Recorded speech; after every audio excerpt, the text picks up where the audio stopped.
And we are live. It's been a crazy day, everybody. Hell But yeah. we got a little bit of news to jump into. But before that, let us go one at a time. This is the Raw Ball Podcast. This will also be showing up on Shug's channel and on Remy's Twitch. So right now. Before we get started, it's a crew day. Yes, it is. We've got Maddie, we've got Shug, we've got Remy. All three members of the crew day. We've got the Raw Balls Oracle, and we have a new friend joining us. Go ahead and introduce yourself. What's happening, y'all? They call me KB. I'm over here, just about to drop some random high opinions on y'all.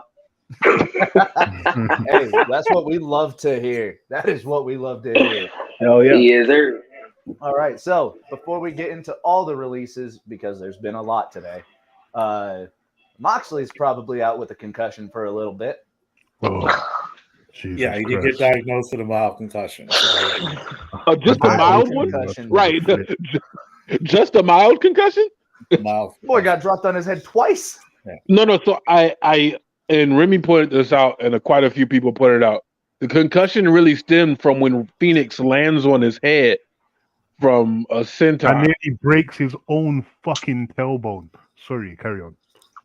Yeah. So another grown man lands on him, and we then saw that on Monday, and it didn't work for that guy either. and then said grown man drops him on his neck twice. Mm-hmm. Twice. Same move. The second time should not have happened. Knox fucked up. No. No. We could have went for a roll up. We could have went for literally a jackknife pin. But no, let's run it back. Anything. It's like you said, let's make sure you get a concussion. Yeah. At least. You know what I mean? Like, hey, crazy. We're going for this spot all the way. You didn't get hurt the first time, buddy. Yeah, like with that, we're just going to do a little impromptu thing here that does not involve your head. Okay. I need to finish the job. I need to finish the story. I mean, he was determined. The story. Would you guys like to know my opinion of Ray Phoenix? So, another thing, and I haven't seen a lot of people talking about, I think we need to get Rick Knox up out of AEW because this is the second time. Oh. This is not. Please, let me just say, you see Ray Phoenix, yeah?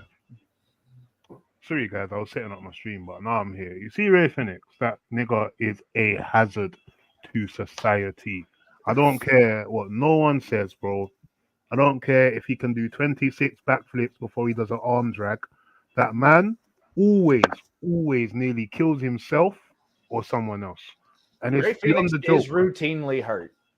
Bro, I've seen him nearly break his own ankle at least 4 times in the last 2 months. That man is built out of rubber bands. The rest of his opponent, not necessarily. Bro, the cannonball onto Moxley, there was no structure to it. He literally just hurled his body at him, landed on his head, picked him up. He dropped twice, as in Moxley did, as he couldn't get to his feet. And why the fuck is he doing the Rikishi driver at 5'3", bro? You're 5'3", you're 143 pounds, and you're doing the Rikishi driver. Why? There's so much. This is the thing with AEW. I like AEW, but you see WWE's over-structured policy. I see where it comes into play sometimes. Do you see what I'm saying? Such as Rick Knox not counting the 3 when he blatantly should have just called it as a shoot.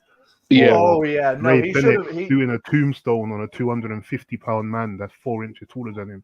Like, these things don't make sense to me. Yeah, like, Rick Knox definitely play? should have hit the mat for a third time, just seeing that Knox didn't get his shoulder up. Yeah, and so tried to put his hand under the shoulder to be like, oh no, look, he must have... I remember that. He slid it in there. He's like, no, he's good. Fucking pushed him to the side and was like, yeah, no, he did it. And there's ways to call audibles in matches like that. Like, we've seen it in the Willow Mercedes match. Mercedes called an audible, did it quick, did it safe. Well, yeah. Well, the thing is, because Mercedes' injury was an ankle leg injury, and there was a power bomb that Willow was able to protect the legs with. Yeah. Phoenix straight up just dropped him on his head again. Right. Key word. He like, we're going to do something here, but I'm going to protect what is already injured. Yeah, if you're going to do it. They did it in the ladies' match. They didn't do it in the Mox Phoenix match. No, and like you said, Davey, do something that does not involve the head and neck region. Do a fucking jackknife cover. He does a fucking that, bro. He could have. He got a whole body to work with. Pick apart. Any part. So I just want to. I just think he should scrap the move entirely because 100%. Let's be honest, Phoenix 170 pounds. Shug, your stream got dropped on its head.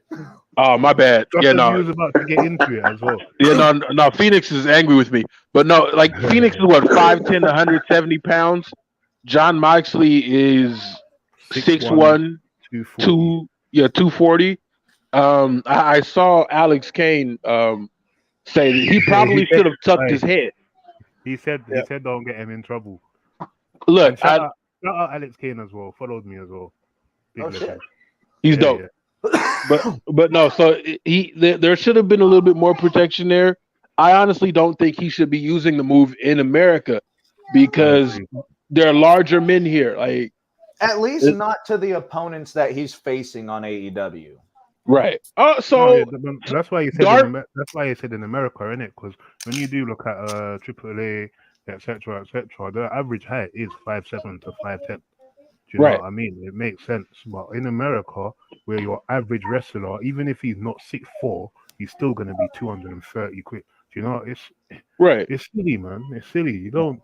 That's why you never saw Rey Mysterio busting out fucking tombstone power drivers, bro. And again, we don't watch Phoenix for a power driver. Yeah. Why is that your finisher? It makes no sense. And Phoenix is 5'10", Mox is 6'2". Imagine if Moxley's finisher was just a diving moonsault for no reason. His finisher, so he does his same style, same way of wrestling. End of the match now, fucking diving moonsault. And there's about 60 pounds in the difference too. And just why? That's the only his suicide dive isn't even a suicide dive. But imagine he pulls out a Kurt Angle moonsault. That'll be amazing. A high angle moonsault. Oh, we'll get into that in just a second. Oh yeah, no, we're gonna get there, but hold on. It's coming, bro. Don't worry. I wanted to get Davey and KB's thoughts on this because Davey's been watching wrestling, or has watched as much wrestling as all of us have been alive. I think. Davey's watched way too much wrestling. So we're going to start with KB. What are your thoughts on the Moxley injury and how upset are you about it? I mean, to piggyback on what everybody, what y'all just said, it's just like there were so many other ways you could have ended that. You know what I mean? Especially after landing on his head, like you knew there was a possibility something could be wrong. You know what I mean? You weren't even cautious at all. Like I thought the whole point, everybody's like, you might as well say taking like an unwritten oath, like to go out there and, leave the same way you came. So it's all about being cautious, preventing injury and all of that. And he just he got too caught up in showmanship and forgot about the protection of his opponent. And that's foul. I mean, like, it was mentioned earlier, I don't care what you can do. And we're definitely not here to see you do that. Like, if you don't get on the top rope and do what you do, like, come on, like, do what we're here to see. Right? Do what we're here to see. I mean, you know what I mean? Like, it was completely unnecessary. Like, a major fail. Major fail. Yeah. And I mean, concussions are going to happen. Oh, Contact sport. Oh, yeah. It's going to happen. Right? Happened in the match with Ospreay and Naito. Right? Naito got his bell rung in that match. But here's the difference. Ospreay protected the shit out of him. Exactly. Will looked after him through that match. Will took care of it. He's a professional. Phoenix did not. Mm-hmm. No, he didn't. That's not even the first time I've seen Phoenix injure someone in AEW or nearly injure them and then just continue the match as normal. There was another time I was looking when you saw me on my phone just now. I was trying to remember where it was from, but there was a match. I think it might have been beginning of this year or last year. It It was a tag match, and Fenix done something very similar. Like he's gone to do one of his stupid flippy flops off the fucking ladder, and he's either hurt himself or the opponent, and he just carried on. He just carried on. And I was like, you don't even realize you're hurt. Even when remember that injury he had in January when he fucked his arm. Oh, whenever he destroyed his shoulder. Oh yeah, I remember that. Yeah. Guess what? Yeah, I he remember didn't that. break a single bone. He didn't break a bone. He's made out of rubber. But that's why I think he's so reckless, because it's like, I don't know. No, Fenix is a very high-risk guy to be in the ring with. Oh, yeah, to be in the ring with. He's not even a high-risk wrestler. He's just I have a question to sort of piggyback off the Phoenix question. Do you think that we wasted a perfectly good Orange Cassidy loss for this? Because I feel like we were cooking up to something. Yeah, especially since they didn't give Cassidy the time off. They literally just threw him into a tag tournament. Is that right? I don't think so, man. I think they were going to do the same thing with Moxley that they were doing with OC. That's why Moxley had wrestled Rampage. He had like 4 title defenses in a week or some shit like that already. So they were about to do the same stretch with him. They didn't take the belt of Cassidy to put the belt on Fenix. Fenix was never meant to win that title. So hear me out though. So Absolutely not. He wasn't. I can see why they put the belt on Moxley, because Orange Cassidy wasn't going international like that. When I think of it, he was going to bring that to the upper tier. That it was just below the echelon, I believe. That title. So Mox would get the built up another tier yet again. And like Remy said, they were going the same route. Okay, Mox, get out and defend it. So they were following that path. But Mox is international. Right. It's an international title. Yeah. So I think you were going to see that belt over in New Japan. You were going to see it in Defy, and you were going to see it in GCW. You were going to see it could pop up in Rev Pro. Who knows? In Ireland, because he has some dates, I want to say, in Ireland that he might have had to cancel, reschedule. Yeah. So I think what they'll do here, they'll leave it on Fenix. They'll let Mox heal. They'll do the rematch, and they'll just continue on with what they initially had planned. I can't wait for that rematch, because it'll just be pushed back a bit. It will be going to squash. Absolutely. Yeah, no. Who was it? Moxley had a match once, right before he was when he went away for rehab. Yeah, I remember he had a match. I can't remember who it was with. It was with 10. Yeah, and he absolutely, the way he beat him up, you would have thought it was real. And I remember watching that match, and I said something's not right with Mox, bro. And literally a week or two later, he checked into rehab. But it's gonna be that type of mauling. It's gonna be that type of mauling. That's what's gonna happen. He about to beat that boy like he owe him money. I mean, my get back got to be strong this time, because you really went into overdrive to make sure I was injured, bro. So my get back about to be strong when I come back in the ring. But get your ass kicked. Y'all remember that Mox promo? Oh, was that not how that was supposed to go? I can't wait. Yes, sir. Yeah. Imagine Mox's first match back was after he lost the title to MJF was with Takeshita. Yeah, it was by referee's decision. So that's probably the match you're referring to. It was dirty. I remember when he came back with a vengeance. He beat the brakes off that boy.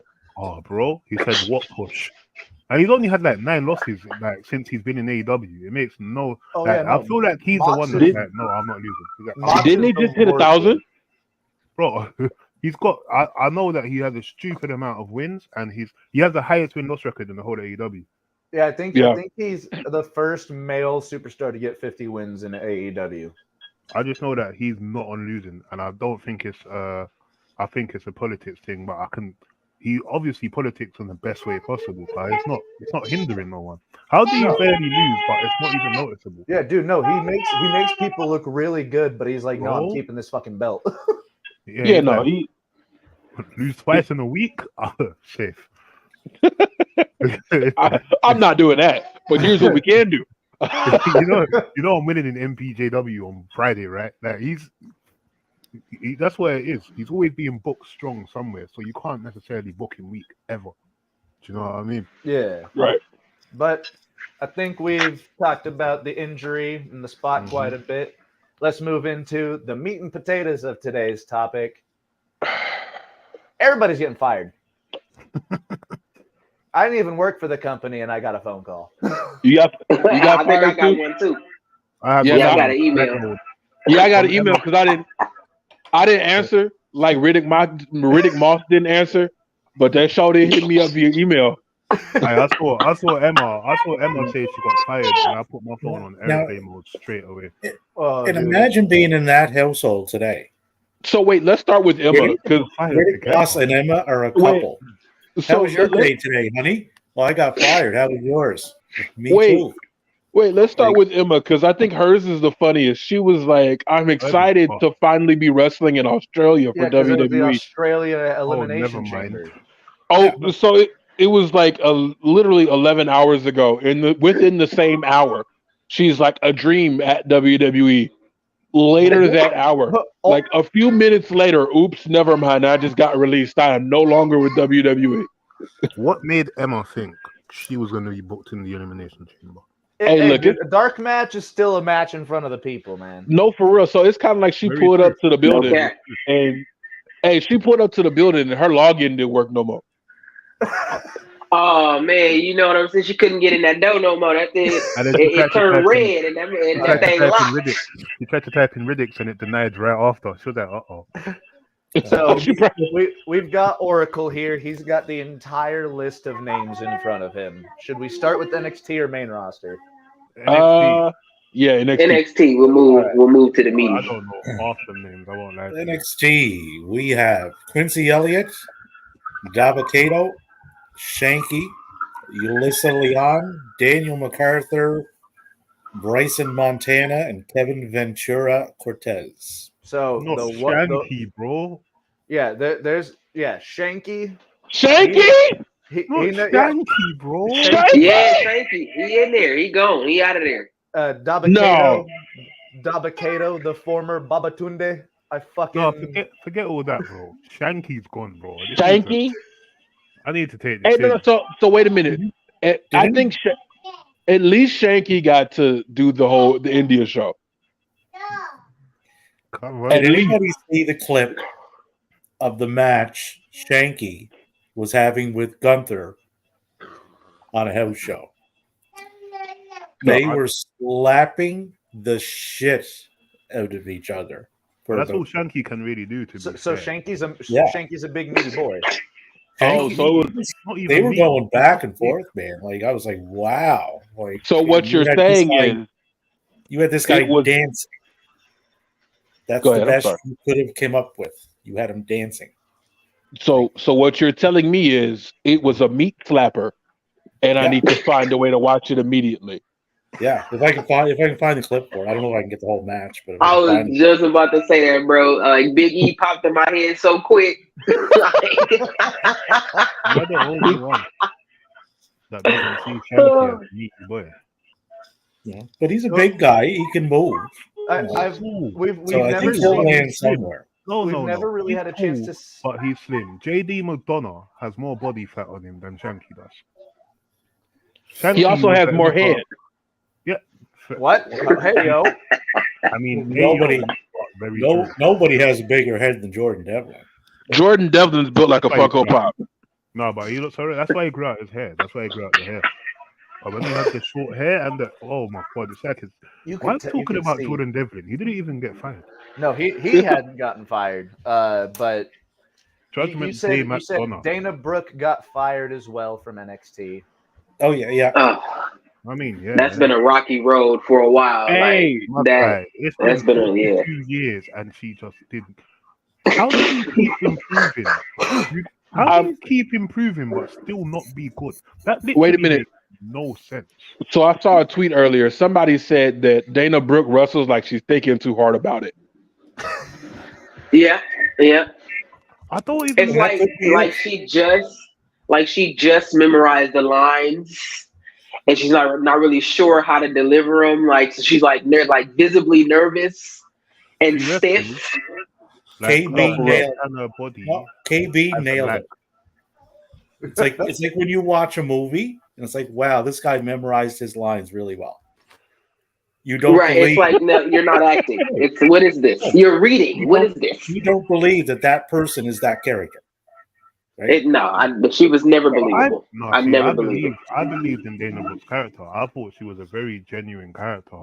I just think she was very fucking crap.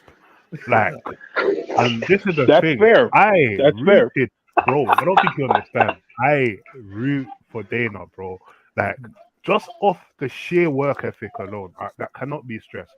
Dana Brooks' work ethic is untouchable. Dude, she worked her ass off. Listen, I'm being dead serious, but this is where you can't take that from her.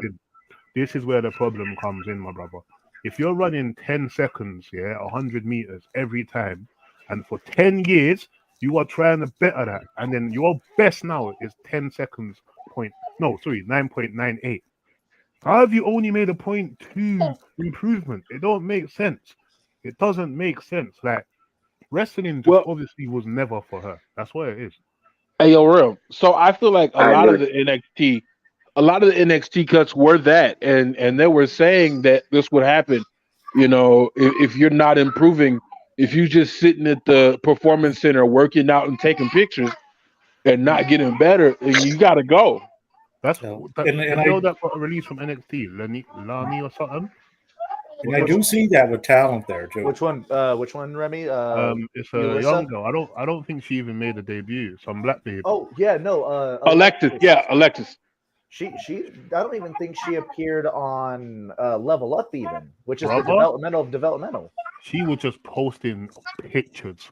Like, she was just there for the vibes. I swear. Not the vibes.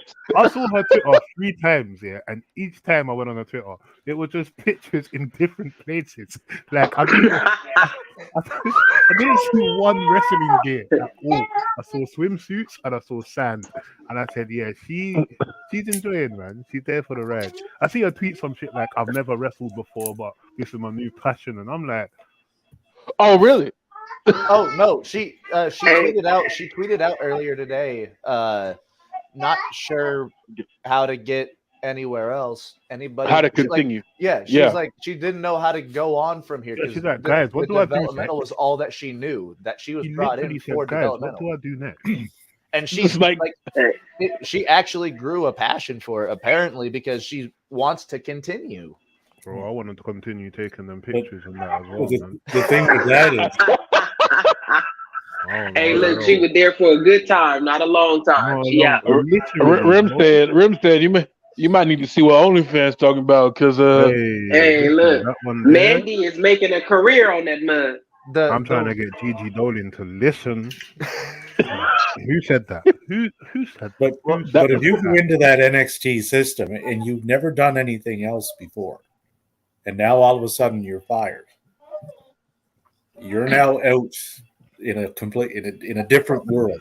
The one that shocked me was Yulissa Leon, because she was starting to get used prominently on NXT's main show, and she was decent in the ring, but she did not have any character. She had no fire to her, no charisma, but her in-ring was good. So I'm interested. I'm interested to see, like, maybe go down to Mexico, because that's like her, like, lucha is her style. Maybe she can start something there. Who is Alyssa? She did a couple of things with NXT. Was she partnered with someone? She was tagging with the other Hispanic girl. That's not. The two Hispanic babes. Yeah, the ones that done the the Hispanics. Yeah, the Hispanics. The Hispanics. That's the worst name in Mexico. Hey, look. Holy shit. But yeah, I wonder if she might join MLW and do something with Azteca Underground or some shit like that. Can I be so rude? I don't think they're bringing Azteca Underground back, unfortunately. Shush. Can I be so rude with you? You see, like, a lot of these releases, I genuinely do get a lot of them. Like Valentina, Alyssa, bro, who? Exactly. Is she gonna be a women's champion? No. All right, cool. What's this? Quincy Elliott, was he gonna be any form of champion? Not after the shit he said on Twitter. But he might came to the fucking ring on that obesicle, my bro. But listen, he might have humped somebody. He might have humped somebody in the Royal Rumble, Big Vic style. He might have put it down like that because he might have put a twerk on somebody in the ring. Listen, you see, some stuff there is very revolutionary in the wrestling business, and I understand that, and so I support it. But that's literally where it ends. Like, bro, that brother, his hair didn't scream superstar. Like, what? He's gonna twerk on Roman Reigns? He's gonna twerk him to death. He's gonna twerk him to death. Oh my gosh, Brock Lesnar will just get up and walk out the ring. No, I literally forgot he was even an employee at this point. Like when I saw that he got let go, I was like, "Oh yeah, that's right, he was there." Like, I promise you, like no cap. I didn't even know you worked here, bro. I said basically, like, when did you get here? Like, nah, I didn't even realize he was still there. You still have a passcode? KB, I literally said to Matty, I said, "Wait, Quincy?" And he said, "Yeah." I said, "Who's that? The big black gay guy?" And he goes, "Yeah." And I go, "Didn't he ride to the ring on an old bicycle?" Like, that's all I remember. And then he was like, right. And then he said some wild shit on Twitter, and his entire I didn't push even got know killed. that. Some transphobic comments. I didn't even know that shit happened. Wait, I missed it. What did he say? Exactly. So I'm still looking for the comments. I thought Reddit had they're me. all deleted. They are. Hold on, wait a minute. I think I might. I know somebody screenshotted that thing.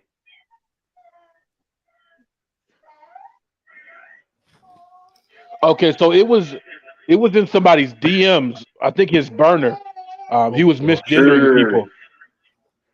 Oh, okay. What do you mean? So, like, if I said call me he, her, not he, him, he'll be like she in my DMs. Yeah, correct. Yeah. I can't lie. I would find that hilarious. I don't even think that's. But if like, unless they're cussing, was he cussing? Like, was he saying bad stuff? Yeah. So I'm gonna read the exchange here because I have it. I pulled it up. Voices as well. Let's go. I'm not gonna do voices. Oh. So somebody said this Quinn. So this is from his burner, by the way. Yeah, he made a burner to say this stupid shit. Okay. Yeah, so this is in some DMs. Party A. Did Quincy just call me a man? You misgender me all the time, dude. Bro. I literally call you they, them. What the? You fat. I'm transphobic. I don't care. So he was going in. Yeah, he just being a cunt. He said there's only... Yeah, no, he was just straight being a cunt for no reason. Mm-hmm. Yeah, he was just being a dick for no reason. Like, he just mad. Okay, I got another one. There's another screenshot. There's only two genders, and they're both... he basically said there's only two genders. Posted, I don't care. Laughing my ass off. Writing my email with the screenshots of you talking to Shawn Michaels. Have fun. So... I don't know if that was a bluff. What's the point of a burner if you're just gonna out yourself there too? I don't know. What a dumbass. Yeah. Hey, look, no, so my friends know what my burner is, but don't nobody else know what my burner is. Yo, listen, nobody knows what my burner is, my bro. Okay, like I was just about to say, like I ain't got a burner. I'll say stupid shit to your face. No, my burner ain't for saying shit, my guy. I don't even tweet on that burner. Another thing, his burner. The at was something that I can't say around my kids. Damn. It's the N word with the hard R. Coon monkey. Ooh. Wait, what? Whose name's that? You are fucking lying. Wait. Whose name's that? That was the name of the burner. I'm a Quincy Elliott's burner. I'm gonna send it to y'all right now. He thinks he's a white woman. Oh my gosh. Wow, that's insane, bro. Not a white woman. What? Dave, he thinks he's an angry white woman. I can't believe this. This is one of the wildest things. Like, Quincy, how did he not get fired before? Yeah, like he should have been let go. Oh yeah, I'm stunned, man. Like, what? The hard R, cool monkey. Yeah. That's wild. That is some fucked up shit. I just sent it to both the group chats. Crazy business. Oh, okay, but moving on. Yeah, let's just fucking. Right, let's just pivot, buddy. We got to get out of here. Wait, Maddie was too sudden to speak. Jesus H. I Jumping mean- Christ. I wasn't expecting all that at all, bro. Like, I thought this nigga just said Nah. some dumb shit. I thought you were gonna be like, I don't know. I thought you might have said a dumb tweet. This nigga, No, he went in. He went. Quincy Oh, all it in was on a this. series of dumb. It was a series of dumb decisions. It was just one. Quincy Elliott, like, Crazy. looked like Margin Booth. And So- Quincy Elliott was all in. He just He wasn't looked in like one. Margin Booth. So it's alright. Fuck that nigga. Damn. Oh Fuck shit! that nigga, bro. Quincy, I'll punch that nigga in the face, bro. Fuck Quincy, bro. Bitch. Yeah. Anyway, carry on. All right. I hate Davey, bullies, bro. I anyone can't else in stand them. NXT Yeah. that we should actually cover? So I want to point this out. The NXT releases might still be coming. Oh, Oh, shit! bro, there's gonna be loads, man. this isn't it. There might be more after today's stream. Oh, Yeah, I don't shit. think today was it for NXT or the main roster. I think we're gonna get like Okay, sporadic 19 ain't enough, firings pal. all week. Yeah, I get the same impression. I think this was just the first round of. I think Yeah, like the first batch. Yeah. Not the tip of the iceberg. All right. Hey, Well, Crudy, look at the group chat quickly. no worries. I've seen it. We got a Twitter viewer. And no, we have a couple. I gotta share mine. I But just we- put up my fucking Twitch. We got a couple people that are watching Hey, from X. awesome that we've got people watching. You called it X. Hey, it's the Wakanda out. It's the Wakanda out. It's Twitch to me, damn it. It's never gonna stop being Twitter. I mean, that's just what it is. I'm gonna use them interchangeably throughout the night. Okay. I feel it. I feel it. Thank you guys for tuning in. With you guys quickly. Yeah, Please, and so am I, Courtney. That the guy was a 20-year vet there Yeah, who gave his heart and soul to that company. Let's really jump into this. Oh, you just saw So the comment. our- Hey, Davey, that so- comment has been there for about Oh 14 no, hours. it's not that we just saw it, but now that we're into WWE now, let's really jump into it. Are we starting with Dolph? Should we Are start? we ending? Should we start So- or end with Dolph? So let's end with Dolph. Let's start with Shelton because Let's start with boy, Shelton so that Shug can get this rant out. I Yeah. know. Right, I got get it one off lined your up chest. Right after Shook. I got one lined up right the fuck after Shook. so I let me really tell you. agree. I'm gonna agree. tell y'all. I'm gonna tell y'all how I found out that Shelton Benjamin was fired. I was at work. I got off a phone call. Like I knew Ali was gone. I knew Emma was gone. I knew there were more cuts coming. And somebody tags me. The homie tags me. King Al Pacino. Go follow him. He says somebody go check on Shug because they just fired Shelton Benjamin. I was like, excuse me. They fired who? How do you fire Shelton Benjamin twice? He literally can't. He has carried so much of the attitude era as far as clips. Like when you talk about somebody running up ladders, the springboard sweet chin music, the mama era, even though we don't like to talk about that, Bro, the he still gold has- standard. He still has one of the best moves of all time. That his kick reversal, where you just Oh, spin that him around fucking- and he hits you with Yeah. the wheel kick. And even the jump up turnbuckle knee. Oh my god, lovely. Oh yeah, Like- yeah. Shelton Benjamin was the blueprint for a lot of stuff that guys do. A lot of stuff that was guys started doing there later, and even in the X division, this man is literally the blue. I forgot how to talk. Yeah. The blueprint. Damn. I didn't glitched out. I am so Shug upset. is emotional. He's so mad he can't even get it out. Word. Real passion. No, I Like hate it. how do you not have something for Shelton Benjamin to do? I think the thing with Shelton as well is he's such a fucking complete wrestler. Even to this day, the man's in his mid-40s. He looks exactly the same as he did 12 years ago. He's got the body. He looks better. He Yeah, he looks looks- better than he did 12 years ago. Bro, and the thing is, he could still move. He can fucking work. His promos definitely needed work, but it would have been so easy to put Shelton. Hey Dallas, thank you for tuning in. It would have been shout out Dallas. It would have been a simple task to put Shelton on a singles run. Yeah. So say that next week he comes out and he has a tune-up match. Boom, he wins. Week later he wins. Week later, just continuous to the point where he becomes a modern day wrestling machine. He could have easily been the modern day wrestling machine. Don't forget, the man had submissions. He could do that. And bro, they could have molded him into the fucking second coming of Kurt Angle. But black. Honestly, they could have. They just give him an angle where I have to redeem myself. Just give him a bunch of title losses back to back to just let Shelton Benjamin shine. Remember they started doing that. They he had lost a couple. I think it was right after the Hurt Business split up, and they gave him a little segment where he's just all depressed, he's wondering what do I do next, and then they didn't do anything with it. No, yes, they did. They made Cedric beat him the week later. Right, it was for nothing. I thought we were about to get a real Shelton Benjamin push, and they squandered it. They just scrapped it. Basically, they put him in 2 tag teams.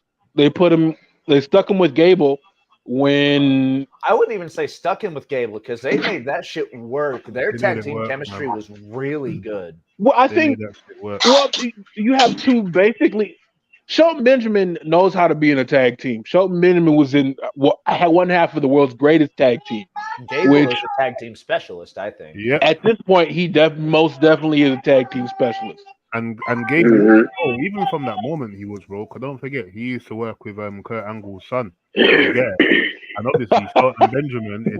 My black son. My black son. Working with Shelton Benjamin must have been just working with Kurt Angle's son's cousin. So it was just water off a duck. Wait, so let's throw Kurt Angle out the conversation entirely. Shelton Benjamin was Brock Lesnar's amateur wrestling coach at one point. Mm-hmm. They were tag team. Yeah. Minnesota record. And Brock still speaks highly of him, to this day. He don't have a bad word to say about Shelton Benjamin. We got that moment at the Royal Rumble where I was just going to say that exact same thing. They got the moment in the ring together where they were able to embrace each other. Hey, we've both had 20-year careers. We'll bring it in. We did this together. Regardless if Brock threw him out immediately after, that meant something. That was real. That was a special moment. Yeah. Oh yeah, absolutely. Yeah. And Shelton understood his assignment, but can I just say before we continue, Shelton is the most deserving, never crowned world champion WWE has ever had. And you know what's crazy? And you know what's wild? The storyline that brought me into wrestling, I saw. I started watching wrestling around the time Kurt Angle got chokeslammed off the balcony by Big Show, and he was in the wheelchair. That's when I started watching, but I didn't get hooked. Damn, I've started watching before you, Shug, and I'm younger than you. That's fine. Harley Race was NWA World Champion when I started. God damn. This is why you are our oracle, baby. But Harley fucking Race. Race. Actually watched him live. David was around during the Carl Gotch era. Yeah, 1980 watching. David was born in 4. I would have been 10. The year 4. The story that really got me hooked into watching wrestling every week was when they had Shelton Benjamin go out there and beat Triple H twice in 2 weeks. It was incredible. And then they was here, have this Intercontinental title that means absolutely nothing right now. And just taking a quick look at the roster, the guys that he could have worked with that would have benefited greatly. Charlie Dempsey, put him in NXT for a while, work with Charlie. Dom. For those who don't know, that's Regal's son. Yeah. Dom, put him with Dom. Dom needs work. Grayson Waller, do a little something with him. Riddick Moss, we just got released, and another one we did something with. Short little program. LA Knight. They went months and did nothing. You could have put him with Gable Stevenson's brother, which I'm surprised he didn't go. If we being 100, I'm surprised he didn't get cut today. Dallas says in one of the old SmackDown versus Raw games, one whole story of the career mode, Road to WrestleMania, was around Shelton, and that's what got him into Shelton Benjamin. Yeah, because it was weird because those games were actually voiced by the actual wrestlers, so you got to see like some of the character come out from them. Shelton was actually a pretty damn good voice actor. You want to know what's a damn shame? They didn't even put the new ECW belt on Shelton. And he was so good in ECW at that time too. Yeah. I mean, they just did my boy wrong this whole time, man, from top to bottom. They put it on Chavo Guerrero, but they never put it on Shelton Benjamin. As a Latino, as a Latino, I can't say anything against that. Hey, he hey, look, as a black, as one person of color to another, he made y'all look real crazy with that Kerwin White bit. Real crazy. Okay. I have to try to defend this every time, and I physically can't. Kerwin White is the worst gimmick I've ever fucking seen in my life. Shout out Dolph Ziggler. One of them, yeah. Like a Mexican man dyeing his hair blonde as shit, and his catchphrase was, "If it's not white, it's not right." Get the fuck out of here. My nigga just told me Kerwin White is the worst character you've seen. Now, Suge will like this, I think. As a Mexican, it's very damning. Yes, Remy. You know who would look good with the Ring of Honor World Championship around his waist? Yeah. Mm-hmm. Shelton Benjamin. No. Yeah. I can definitely see that. I can definitely see that. I thought you were going to say Quincy Elliott. To be honest, I would take him with the world title or the Pure Championship. Yeah, because he can do that one too. Yes. Eugene is definitely up there for worst gimmicks. Yeah, all right, guys, can I say something? I like Eugene's character. When I was watching it, I fucked with Eugene. I did too. I was behind Eugene. He was a creative wrestler. He was literally a creative wrestler. This nigga will hit a stunner than a people's elbow. Don't piss me off. Remy, how upset were you the day you found out that Eugene wasn't special? Like, how? I was so confused, my bro. I didn't get it. So what do you mean? Was it like when y'all realized that Luke Gallows was Festus? That one? No, that was okay. I didn't care about that one.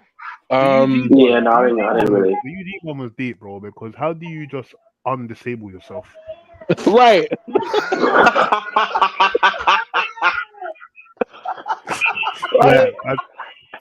Like the fuck?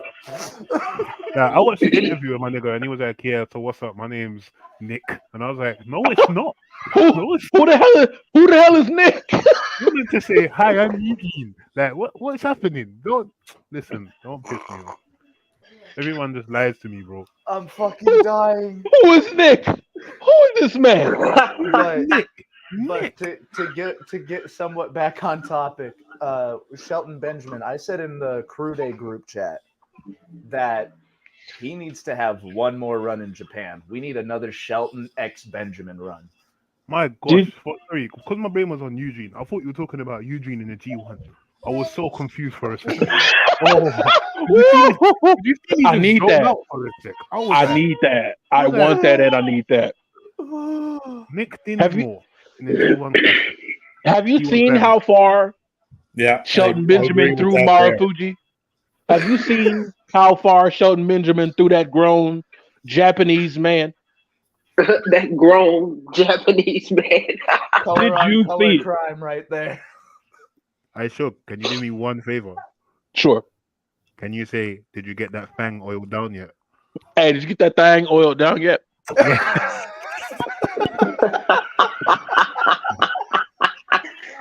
The only thing I don't see for Shelton, I don't see him in New Japan.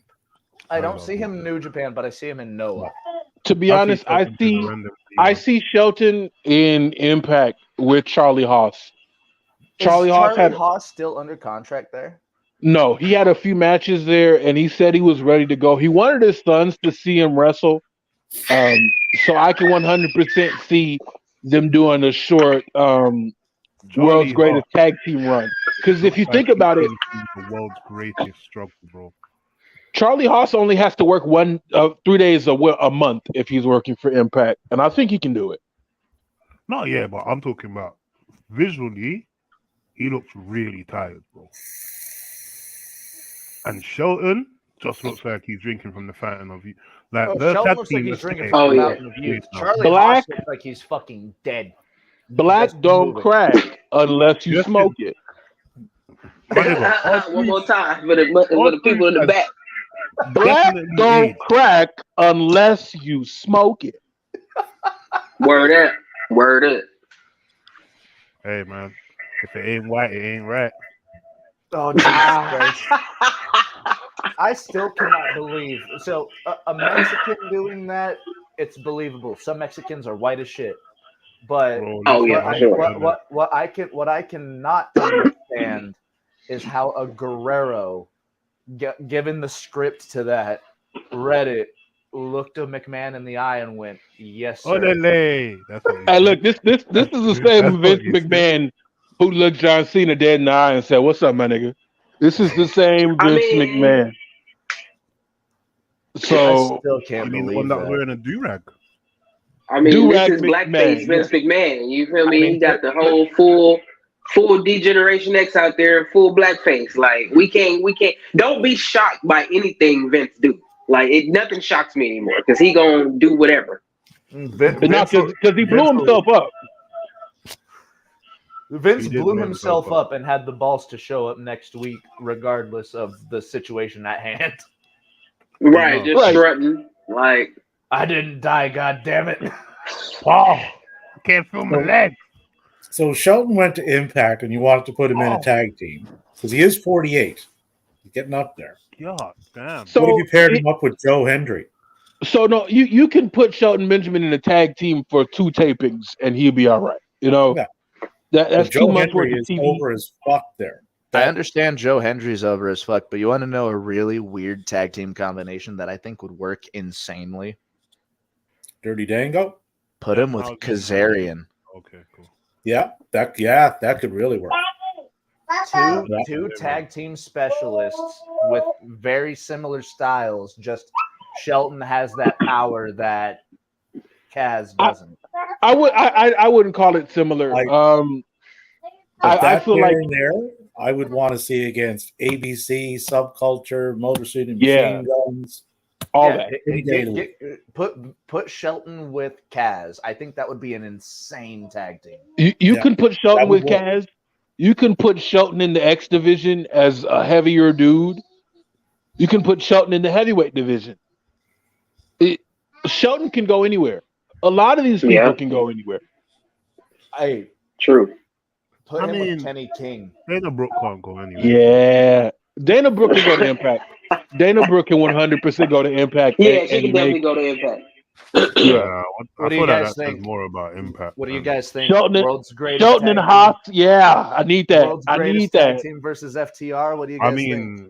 I feel like we're going off of nostalgia. We haven't seen Shelton and Haas wrestle together in like 15 years. We don't know what their chemistry is going to be like. We don't know if Haas can. Haas can go. Of course he can go, but can he Shelton Benjamin go? Hey, so can I tell you 2 other wrestlers we'll never see wrestle together again? Ezekiel and Elias. I mean, we never saw them wrestle together. What a segue, Shug. I love you, brother. Crew Day in the house. Elias that was a 2-for-1 too. That was crazy. How you fire 2 people at the same time with 1 phone call? Here's an interesting one. One got a phone call, one got a letter.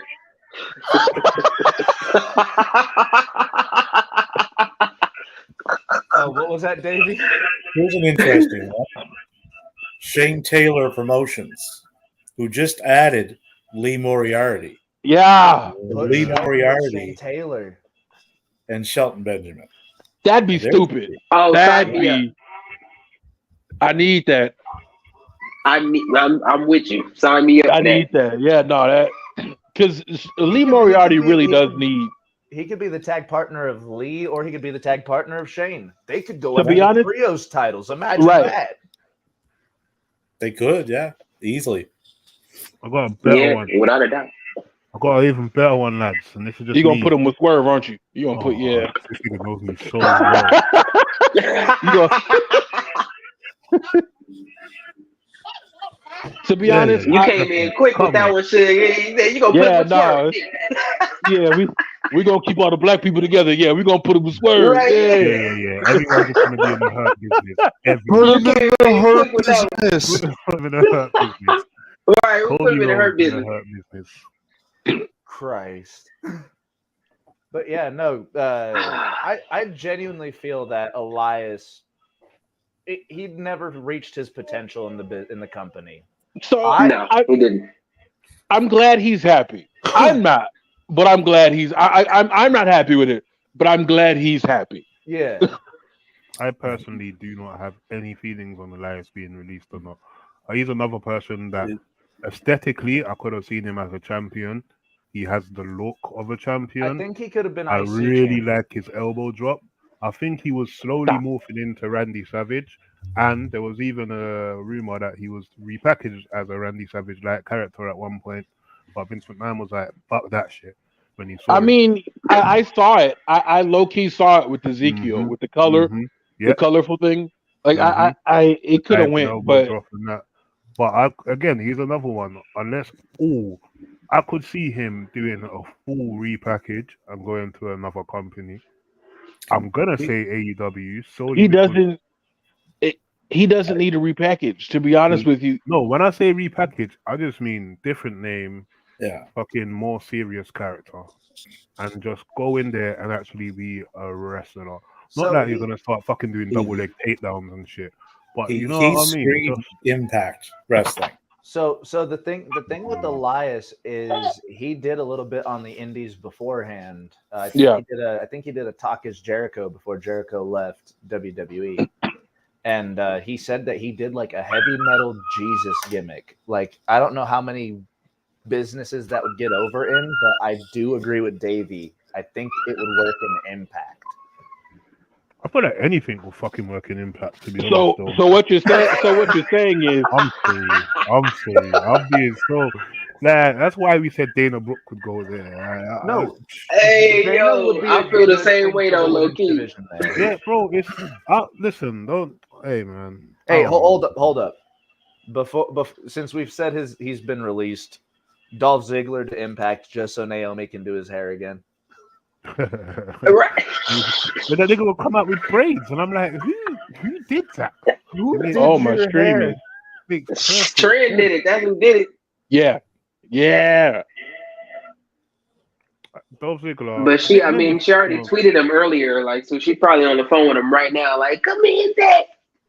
Bro, hey, at least for a couple of weeks, your hair looked nappy as shit. He just thought I've been wanting to braid that. But Elias is a 15-year vet too. He's been going since 2008. So what you're saying is they're going to throw Elias in Boo.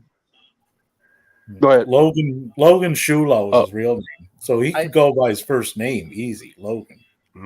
Easy. Logan. I think fucking with, Hunter gimmick. With Elias, it's one of those things that he will work in almost any promotion he goes to, just because he's got that charisma. But he has the look, bro. Bro, imagine, watch this here. This would have been. This is how easy it would have been to change up Elias's patrol. Fuck it. I don't know. Akira fucking Tozawa. We cut backstage. That nigga is laid out on the floor. You see one big ass shadow over him in his fucking black jeans, his boots, his fucking big ass hairy body, and his long ass wet hair. Elias. Bro, that nigga is an intimidating figure. Like, dude, he was a beefy bitch. He's huge. Like, he could have easily been that fucking moolah in the ring. And he had a good moveset. He had a really good moveset. And the heat.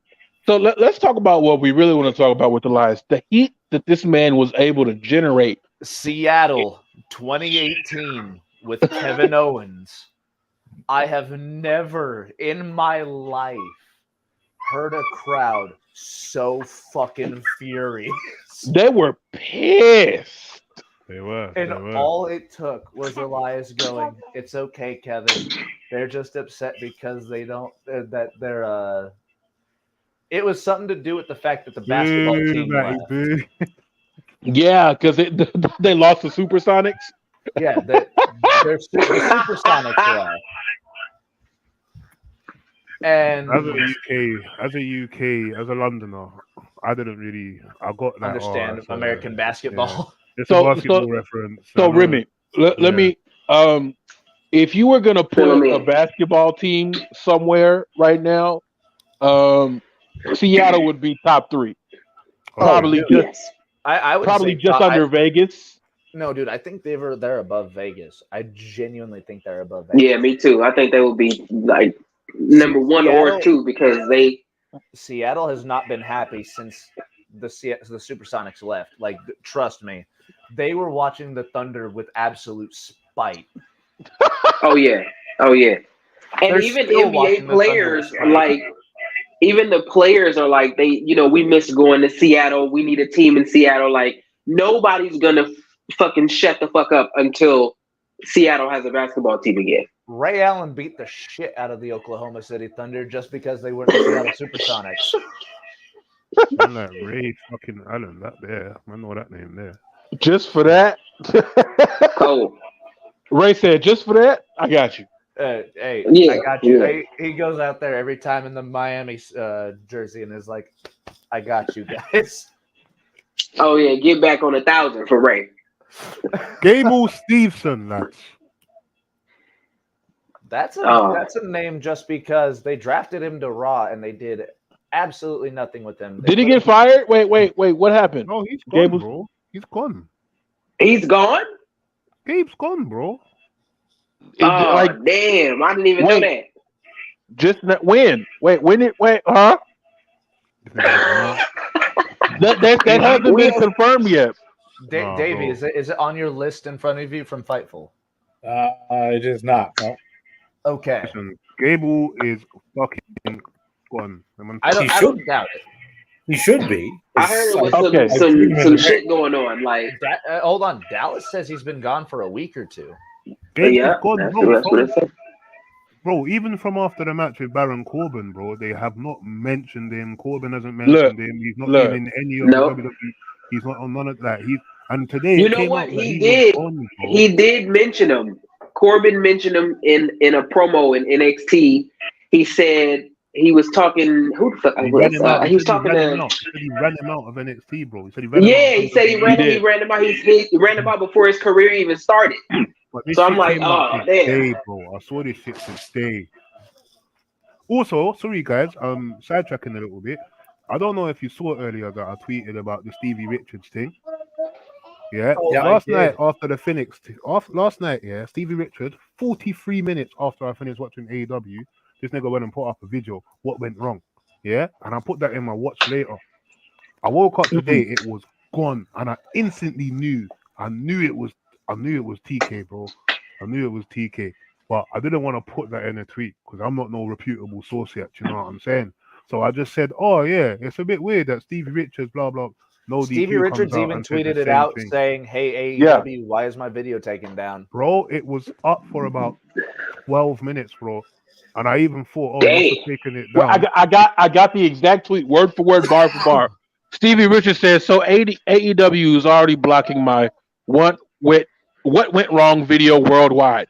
Maybe the company should work just as hard to protect their talent, so videos like mine don't have to be made." What time? What time was that tweeted? 8:59 a.m. this morning. Can you see? Oh, I think mine was this afternoon.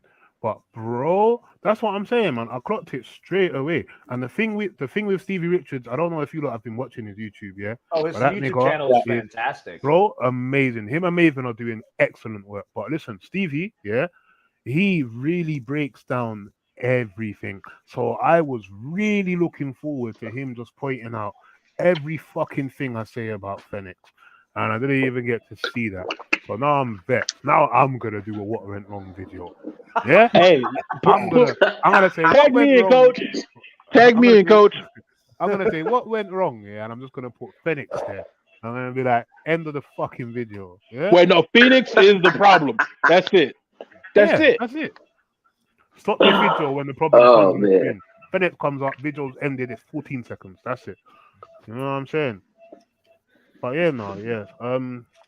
Gable Stevenson. I think I did see his. I definitely saw his name pop up earlier. Gable Stevenson. I believe he's gone. No, I still got him listed here under World Wrestling Entertainment. So yeah, nothing from Fightful. So he's still there. So he's not there. It's just not been reported that he's left yet. Yeah, there's a big difference. I'll put money on this right now on this video. That Gable so I have a question. I'm not wishing it. I'm just saying that nigga's gone. Bro. If you're Damon Kemp, do you stay or do you go? Go now. Fucking Kemp. He's getting. He was on TV. Than yeah, no. So he's smart. He stays off there, bro. That's crazy. They didn't even want him. Yeah, I think it didn't get drafted to Raw. So Gable was like, "You got to sign my brother too." Let's jump into a big name that got released. Not quite the biggest name. We'll get to that at the end. But Mustafa Ali finally got his release from the company. So I want to take this moment to say that if you listen to Suge's Wrestling Show, episode 1, Contract Wars, you would have saw this coming, just like I saw it coming. That man has been asking for his release for at least 18 months. He's been posting clips on X, trying to show everybody what he can do, not just what he can do, but what his students can do and what he was being held back from. So I saw this coming from a mile away. I'm happy for him. Look, we got to stop acting like these people get fired how we get fired. They're not about to hand him in his last check. He's going to get paid for 90 days. He's going to rest up, and he's going to plan his next move. Who's going to want Mustafa Ali, Adam O'Neal? Everybody. That's everybody. I agree with. Imagine he comes to the indie scene looking like Pac whenever he first left WWE. Yeah, Jack. The thing is, there's not a promotion worldwide that wouldn't want to sign this guy. The thing with Ali, I feel like what Shug said is true, but that wasn't the last 6 months. Ali, I feel like just like anyone, and I can't speak for him because I don't know him, but I feel like that release for him probably came out of nowhere. Because he was asking for his release, as you said, about 18 to a year ago. The last 6 months, he's been doing work. He's been getting TV time. Don't forget, NXT's on TV, so he was still getting TV time. He was getting long, drawn-out matches. He was getting storylines. He was getting more freedom in NXT. He could have been enjoying it for all we know. Also, it came out today, apparently, for the last how many months, he was wrestling injured throughout his run on NXT to help NXT. You get it, and I don't know if you realize, but they started his remember his American fucking I don't know what North that Patriot gimmick. Yeah, he was doing that gimmick. He posted a gimmick on Twitter like a year ago that he wanted to do, and WWE shut it down. And then in NXT they actually started up again. They ran a promo for it, but then they shut it down the next week. And obviously it's because they was going to release him, but at the time it was a bit booky as to what booky means shady as to why they they cut it so randomly. Do you know what I'm saying? So yeah, man, I feel like if it was a year ago, then I would have been saying, yeah, man, congrats, or at least you got your release. But I personally feel like this one wasn't. I don't feel like this one was as convenient. Hey, so look, people would believe. This one was done quick because he was on Tuesday. I watched the next week Tuesday. He was on the show. Oh yeah, he's been on. Bro, he was in the middle of starting another rivalry story. Hey. Sorry, I had to be a dad right fast. To be honest, I wanted to quit my job 18 months ago. I still want to quit my job. So you may be right, but he could also feel like me. But the point is, he won't be out of work for long. He can bounce back. He has a school. He's training people. He'll probably end up somewhere like Impact for a little while so he can spend time with his family because they only work 3 days a week.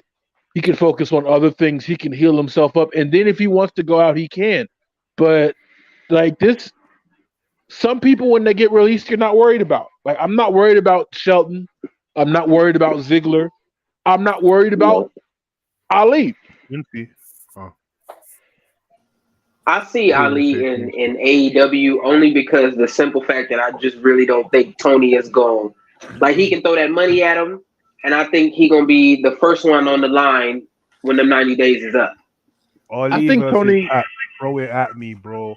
Tony got to be smart with this again. I want to see Ali v Pac in AEW with the zero fucking care for health and safety. Yeah, I want to see Ali. What a man! I want to see Ali do a wait. I want to see Ali do a 054 off a 20-foot ladder through thumbtacks and glass.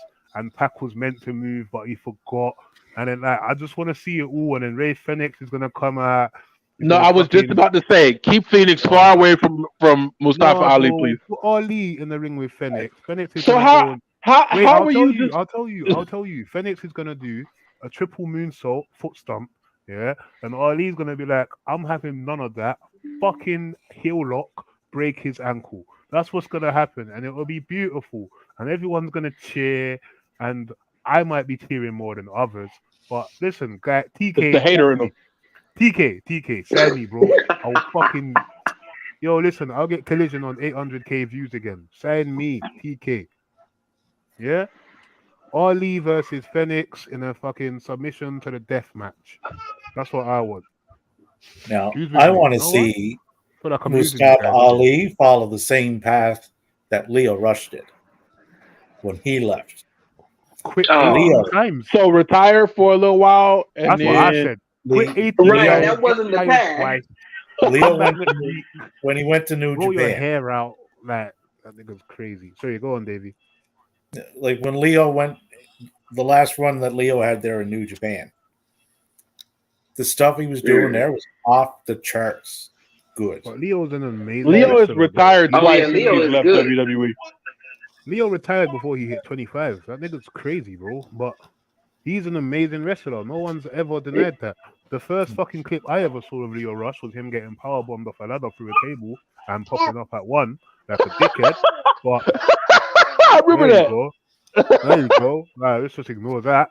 And that, I think that in itself shows you what kind of character he is behind the scenes. And that's probably why the nigga's been fired 42 times and retired 7. But that boy got some numbers. That boy got a triple double for retiring and being fired. Bro, man, he's an amazing talent. And this is my thing, bro. You guys will realize I'm a firm believer in two things can be true, bro. If I see someone is a fucking prick, I'm gonna say they're a prick. I can't lie. Like, you know what I mean? And see, this is why I like them. Come on, man. I just keep it as it is. I say it as it is. Don't get it twisted, guys. Crew Day will not be getting into a lot of venues, but one thing we will be is honest. We'll be honest. No. You speak for yourself. Suge getting in. I wear a shirt with your face on it, Suge. You get me? Damn. I speak for this nigga. I would love to see Ali with El Desperado and Sabre Jr., Hiromu Takahashi. Ali versus Sabre Jr. Oh my God, guys, please don't mention. So as a Londoner, you can't mention Sabre Jr. to man. You can't mention Will Ospreay because I just found out. I don't think you understand. Like, Zack Sabre Jr., best fucking submission wrestler in the world, bro. Yeah. In the world. This man can get the crowd going crazy without even taking a bump or you taking a bump.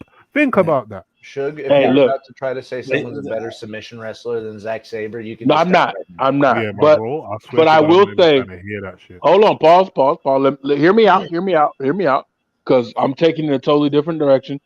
As one of two people that are incredibly close to Mexico right now, I would love to see Ali in AAA. That would be awesome. Ali versus Vikingo?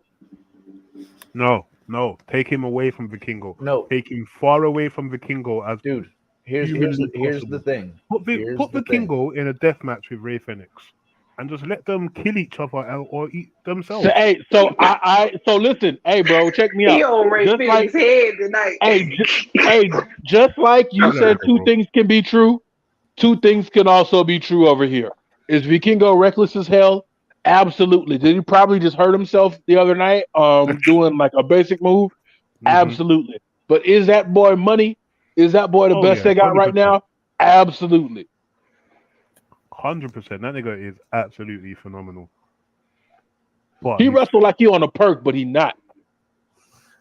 Yeah. Mm-hmm. The industry is definitely not hurting for super talented people right now. Like, there's so many people that are just like phenomenal. Like, it's so we're doing good right now. We're doing good. Let's keep it a buck. This is one of the worst things that WWE could do right now. We're in a boom. If you haven't noticed, you're giving the competition more talent. Mm-hmm. Like there's more promotions over the last 4 years that are healthier than they've ever been, and this is just going to make that even better, right? I read when the releases was all happening earlier today that the talent thought, because of the last couple of releases or whatever, and how a couple people hopped over to AEW, that Vince and WWE would just let their contracts ride out, like sort of like Tony does. Right. But so they were shocked when the mass cuts came again, because they were like, he's not going to throw them more talent twice. So they were pretty sure it wasn't going to happen, and then bam. He'll do it. Guys, Dwayne The Rockford Johnson himself has commented on the WWE releases. Oh, shit. Oh, damn. What do you say? He says, just seeing all these releases now, these days are so effing tough for the ones who gave their all to our crazy world of pro wrestling, like Hill Ziggler. What a decorated WWE career, and I'll always be a supporter and fan. Can't wait to see what he, and in brackets, everyone else, does next. Like, what is he? Listen, I'm gonna change my hate from going to get Dolph Ziggler in the movie, is what you're saying. Yeah. Hey, The Rock has too much time on his head. Somebody in this strike. Annoying. Somebody in this strike right now. Somebody in this strike. Bro, please get that nigga back in the movie. My nigga twiddling his thumbs right now, like. Somebody make another Jumanji movie. Moana 2, like somebody get him a jingle to sing or some shit. Somebody do something, because I agree with Remy. I'm getting tired. I'm tired of him, bro. He's that uncle that always invites himself to your house, bro. That's what the rest is. Hey, what's going on, nephew? Shut the fuck up, uncle. What's up, nephew? Hey, nephew. Hey, what's for dinner, nephew? Wait, no, he's that one uncle that still be using the modern slang. What's up, nephew? I love you, bro. No cap. For real. Yeah. What's poppin'? Like, bro, you're like in your 50s. Chill out. Bro, we pushing P tonight. Yeah. Are you motivated, or are we pushing P tonight? Oh my gosh. Oh. He gonna tweet out WWE not keeping it P. Not keeping it P. Hey, Vince.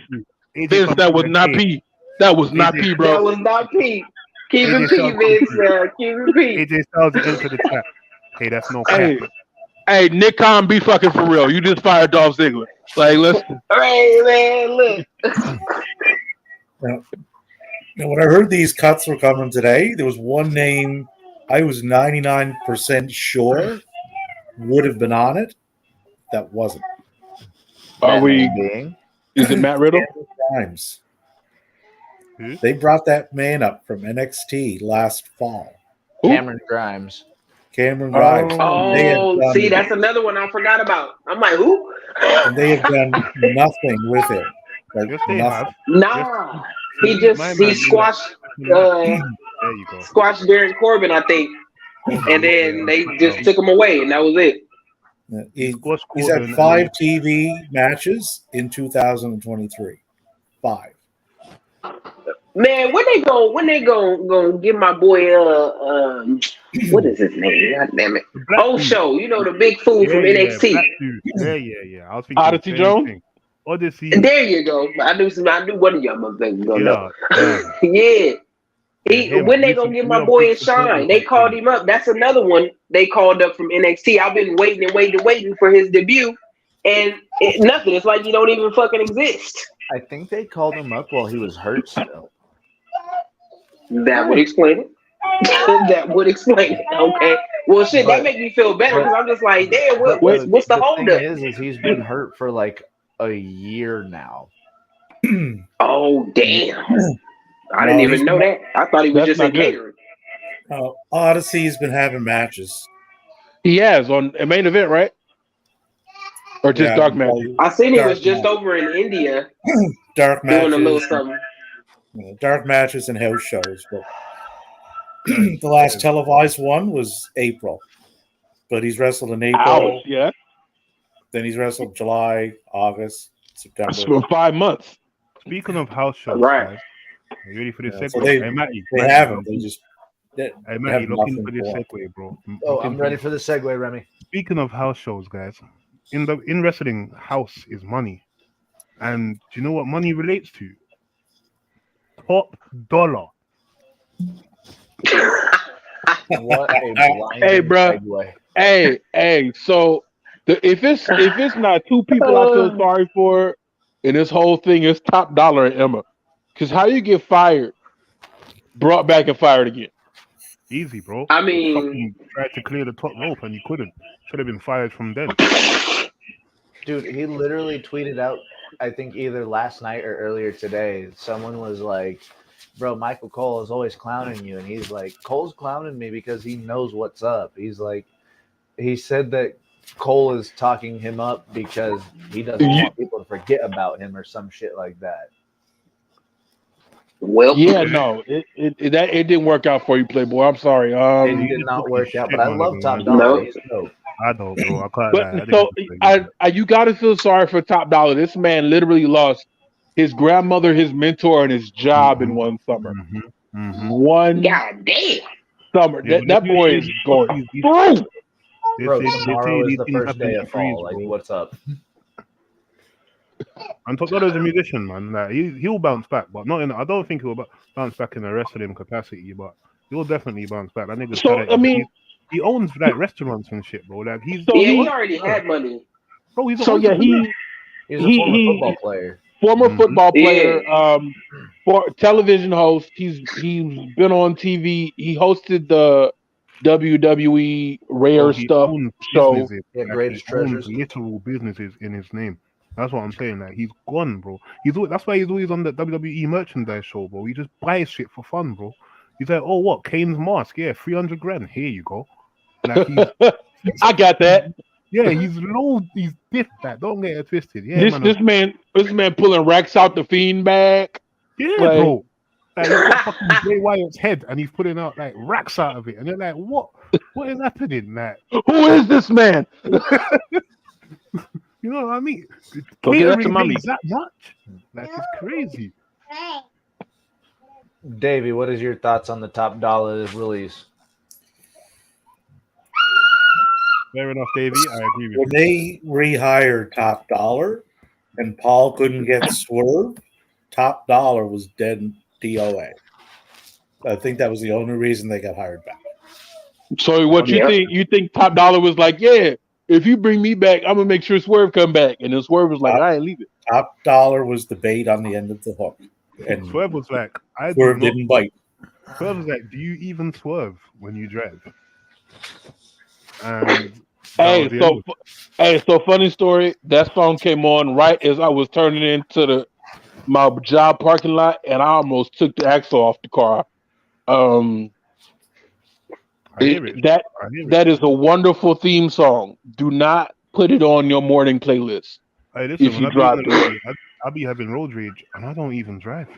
It's crazy when that tune comes on. It's some mad thing, yeah. Anyway, why does Swerve do that to us? Back to Top Dollar. Sorry, DOA, dead on arrival. I agree. So my question is, what are they gonna do with B-Fab and Adonis? Right. So that's the question on everybody's mind. Because my question is, what is the appeal of B-Fab and Adonis by themselves? outside Top of Dollar was the crux of the situation. There's no Hit Row without him, so obviously they're going to have to be repackaged. But what are they offering? Hit Row brought absolutely nothing, bro, as a group. And that's not them as individuals, it's how they were booked. There was nothing that they brought to Adonis. Again, he has the look. Adonis could be he could be what Cedric Alexander was going to be before there was like, nah. Don't forget, Adonis can work. Yeah, Adonis can work. No, thank you. B-Fab, send her to NXT, bro. If you can do that with Dana Brooks, who's been there for 42 years, you can do it with B-Fab, who's been there for and how did that work for Dana Brooks? Dana Brooks been there for 18 years, bro. How many chances do you need? That is not a good example. You know who I blame for this? Has way more who I blame than Dana Brooks, my guy. You want to know who I blame for all this? LA Knight. LA Knight came back and made them look crazy, and they have not recovered ever since. This firing is because of LA Knight. LA Knight has LA Knight has officially roasted a man out of a job. I mean, Michael Cole kind of did that, man. Don't give Michael Cole his flowers. I mean, in actuality, Swerve did it because when he didn't come back, like Dave said, they was dead on arrival. Because they tried to, they was calling themselves the original 3 years or something like that. And that was bad. Like it was crap. Like they haven't popped one time since they've been back. Like it's just like everybody's looking like, well, where's Swerve? Hey, no, for real. Top Dollar was sitting in the middle of the ring like Will when his dad walked out on him. Like, we don't need him. Why don't he love me? Why he don't want me, man? Top Dollar's a man that will search up his name and that. Like, don't be surprised if he talks shit to. Like, he's tweeted me before, and then on my order come, the whole of Hit Row blocked me, bro, because fucking when yeah. But you know what it was? Yeah, I got onto Top Dollar, bro. Like when the whole when he got them fired, bro. Yeah, when he got them fired, I went off on that nigga, bro. And Swerve was like, "Hey, that's my homie," and I was like, "Yeah, that makes sense." No, I was like, hey, before we leave the Top Dollar subject, I just have to make a comment on his gear, man. That shit trash. Like, I hated watching Top Dollar wrestle in his swamp meat gear. Like, bro, where did you get that? Go put that back. Burn that shit. What are you doing? Go talk to Sandra and get you some gear, my dog. The same critique. Okay. The same critique you have of Top Dollar's gear, I have of Willie Mack's haircut. Like, come on, my dude. Willie Mack's haircut. How about fucking some things you just don't do, bro? Like, who let you out the curtain wearing that shit? Which one has what I have? These are called locks. Do you see how many locks I have? My locks are only at the top of my head. The side of my head is nothing. Rick Swan has locks all over his head, yet he only has 7. Think about that. and they're all different sizes. Think about it. Hey, like Wayne. Hey, man, Lil Wayne dreads done been through it over the years, man. They've seen better days for real. I want to fight them. For real, man. Like, nah. They used to be locks, my nigga. They dreads now. Them things looking dreadful than a mother. He needs to teach them dreads how to love again. Rick Swan. How do they look like that already? I've had mine for 8. They looking absolutely fucking terrible. He cut him off when he cut him off once, and I don't know, bro. I don't want to talk. I don't want to talk about that brother's hair too bad because How is Reggie still in NXT? Reggie still has a job, and Reggie didn't get fired. Oh, sorry, Script. The only person, and I know I'm gonna get flamed for this on X, and Remy's probably gonna get real sad about this. Oh. The only person that I'm very surprised, we released all these people, and we're gonna get into the rest of them. Matty, But we brought back Nia Jax. Oh my god, guys on guys. Oh, you didn't. Yeah. Come on, bro. Yeah. And my favorite thing about Nia Jax is they be on commentary like and Rhea Ripley and Raquel Gonzalez was hurt and they went to the hospital and we don't know if they for real or not. We really don't. Like we don't. It's there's like, no, for real. No, that could be true. Hey, look, no, these mass layoffs is going down, and Nia just got her job. Like, she getting hired while it's good, talented people getting fired in this month. But with that said, I will say that the women's division needed Nia's injection. It was getting stale. It was getting stale. Out with the Stop. KD, you are now. What's that? You're not even in Crew Day, but you're the best member in Crew Day. I just want you to know that for what you just said there. First of all, wait a minute. Yeah? Hold on. First of all, wait a minute. I don't even need to. Hey.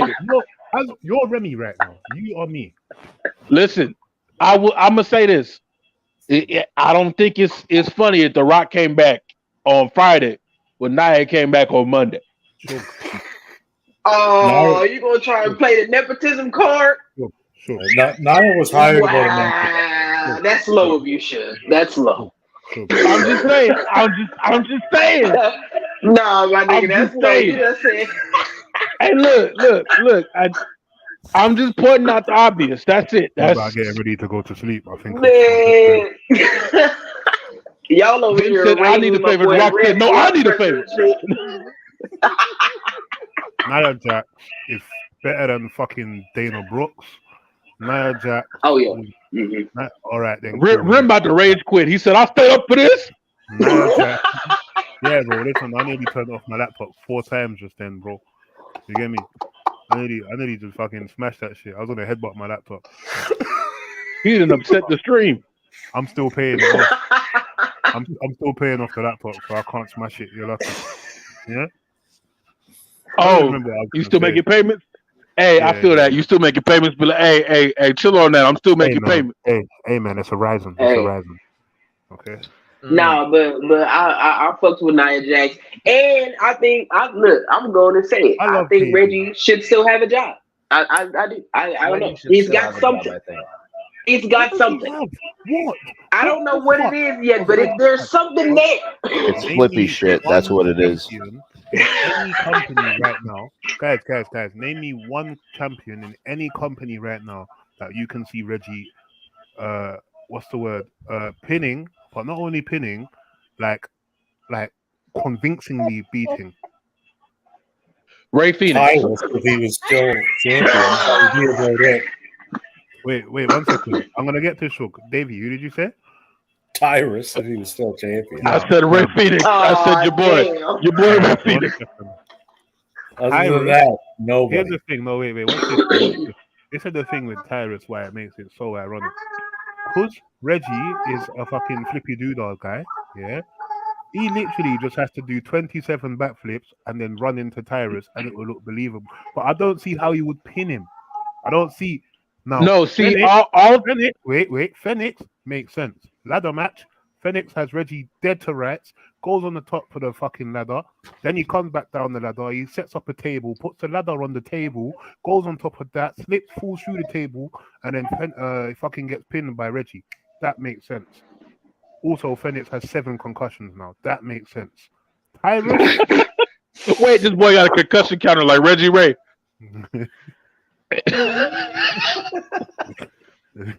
You know that Phoenix probably speaks perfect English, but he slurs his words because of the CTE. Like that nigga is finished, bro. That nigga's, it's not that he can't talk English; it's just that he can't talk. Like, do you get it? Like, Did y'all see that tweet with the inbred family? And at the end of the tweet, it was like. This man communicates in grunts, and it's just this dude. He starts barking. I'm sitting here trying to find the dog in the video, and it turns out it's Uncle Ray Ray in the background. Yeah, it's Phoenix. It was Fennec speaking perfect English. Anyway, man. Yeah. Fuck that nigga, man. How do you All right. This nigga Davey. falls off glass. He puts sticks in his head. But Phoenix is what injured Moxley. I've seen him fall through glass, barbed wire. Fucking, he bleeds every single day he breathes. But Phoenix, he faced Big Bill last week. He did. Big Roy D. Bill last week and came out. Roy D? Oh, that's fine. This nigga said, Roy D, have you seen that nigga's back? What's wrong with big backs, man? Man said, what's wrong with big backs? They don't get to have 7,000 spots on them. Raquel has 2 of them.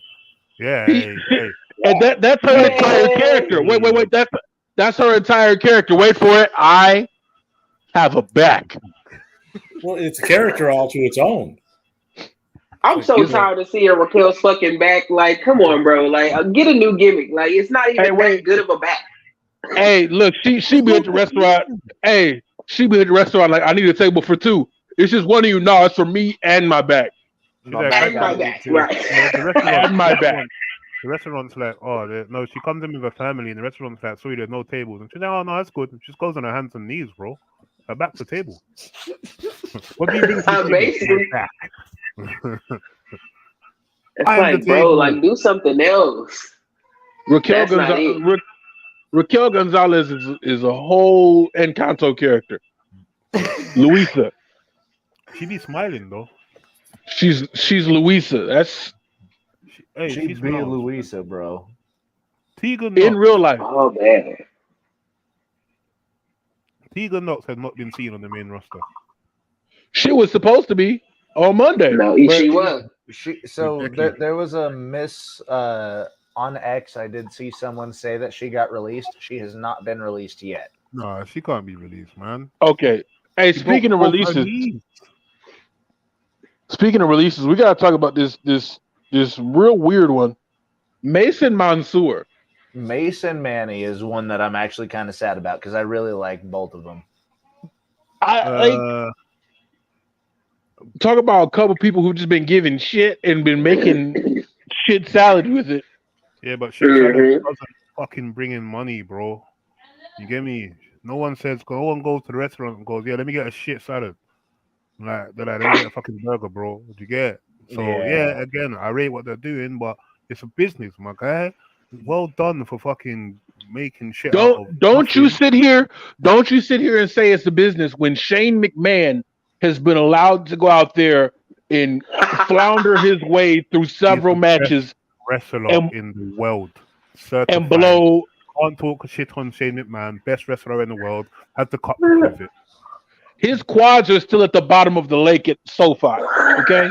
Yeah, and so is Kevin Nash's. But here we are, bro. So Kevin Nash's quads. No, sir. Kevin Nash's quads never made it to Los Angeles. Mason Mansoor versus FTR. Can you really see that match fucking bringing in people? Mason Mansoor versus FTR? No. Mason Mansoor versus the fucking Viking Raiders? No. Mason Mansoor? No. They're not fucking no one in the world is gonna go, what? Dream match? Dream match? Remy, they should have never even paired them. They should have never even paired them. What was Davey going to say? Tell me, Davey, I thought that Davey was going to agree with me. And you know, I have to take when Davey agrees with me. No, but I think Remy hit the nail on the head there. The characters that they had, they were never, ever going to be taken seriously in that kind of the credibility they had was gone. Hey, look, I have a question for you. How long did Brooklyn Brawler have a job?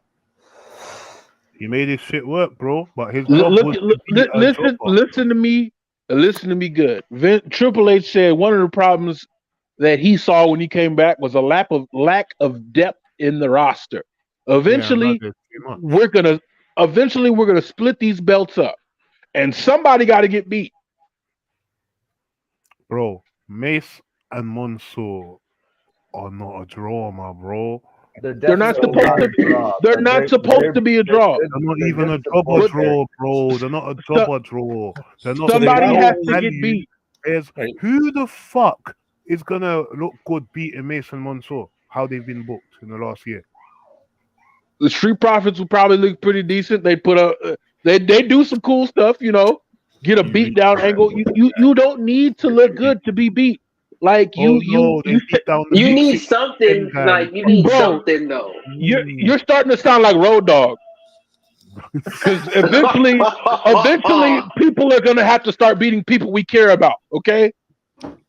And I'm not ready for that yet. My question about Mansour and is who are they going to use to prop up his name? My nigga said Mansour. It was a tough one. It was a tough.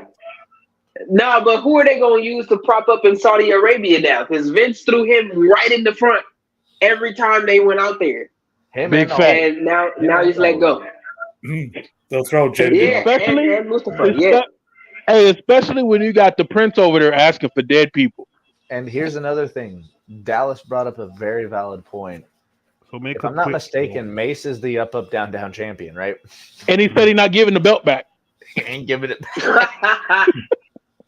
He said, I'm leaving here with something, goddammit. Dude, he looked Austin dead in the face and went, "Hey, brother, I'm sorry, but this is coming home with me." So, like was brought, I think Sug brought it up. It's like we need depth on the roster. It's like, fine, yes, you do, right? But all these people that they brought back, you run down the names. What did they do with them? Nothing. Leah, nothing. Elias, nothing. Moss, nothing. Top Dollar, nothing. Wait, did they bring Elias? They didn't bring Elias back. No, Elias they didn't bring Elias back. Okay, but the people they didn't bring Elias back. Yeah, but they didn't do regardless, anything with him. They just had him. The point is they had depth, though, bro. That's what Team Knox. Okay, the so only name person I can me think of- 5 tag teams that can be pinned right now and nobody bat an eye that aren't LWO. Name me 5 tag teams. 5 tag teams. All right, I can't say the Usos no more. WWE only, not in NXT. I got you. So, Judgment Day, Kevin Owens and Sami Zayn, Viking Raiders, New Day, and Street Profits. I can give you a couple more. You still have Gallows and Anderson still under contract. You see what I'm saying? Wow. Why not just straight They brought them back. If they've done nothing with them. This is They've what I'm been saying. No. In order for there to be depth, people would have to still care about the wrestlers in the ring. And you've seen it before. Right. I remember Dolph Ziggler and Chad Gable, like 7-8 months ago, had a fucking banging amateur wrestling match in the middle of the ring. And I remember people that. in the crowd cheered. Because at that time, there was no reason to give a fuck about any of them. And I would have been one of those 6, damn it. Exactly. But again, that's what I'm saying about that. Chad Gable and Dolph Ziggler at that point were still much bigger than Mansour and Mace. Mansour and Mace. You're going to have to beat somebody, and it's not about to be Suge and Remy. I wish that they were better on the mic. I feel like they would have been better received if they had that little it factor like Pretty Deadly has. Like their shit is like it's this dumbass gimmick, but it works because you know they work. They do it well. Representation. Pretty Deadly, by the way, are not a representation of English people. First of all, hold on. I'd like to pause here and say we need to fire Ridge Holland. Why wasn't Ridge Holland fired? Fire Ridge Holland. Get Ridge Holland out of there. That is the agenda. Wish for people to lose their job.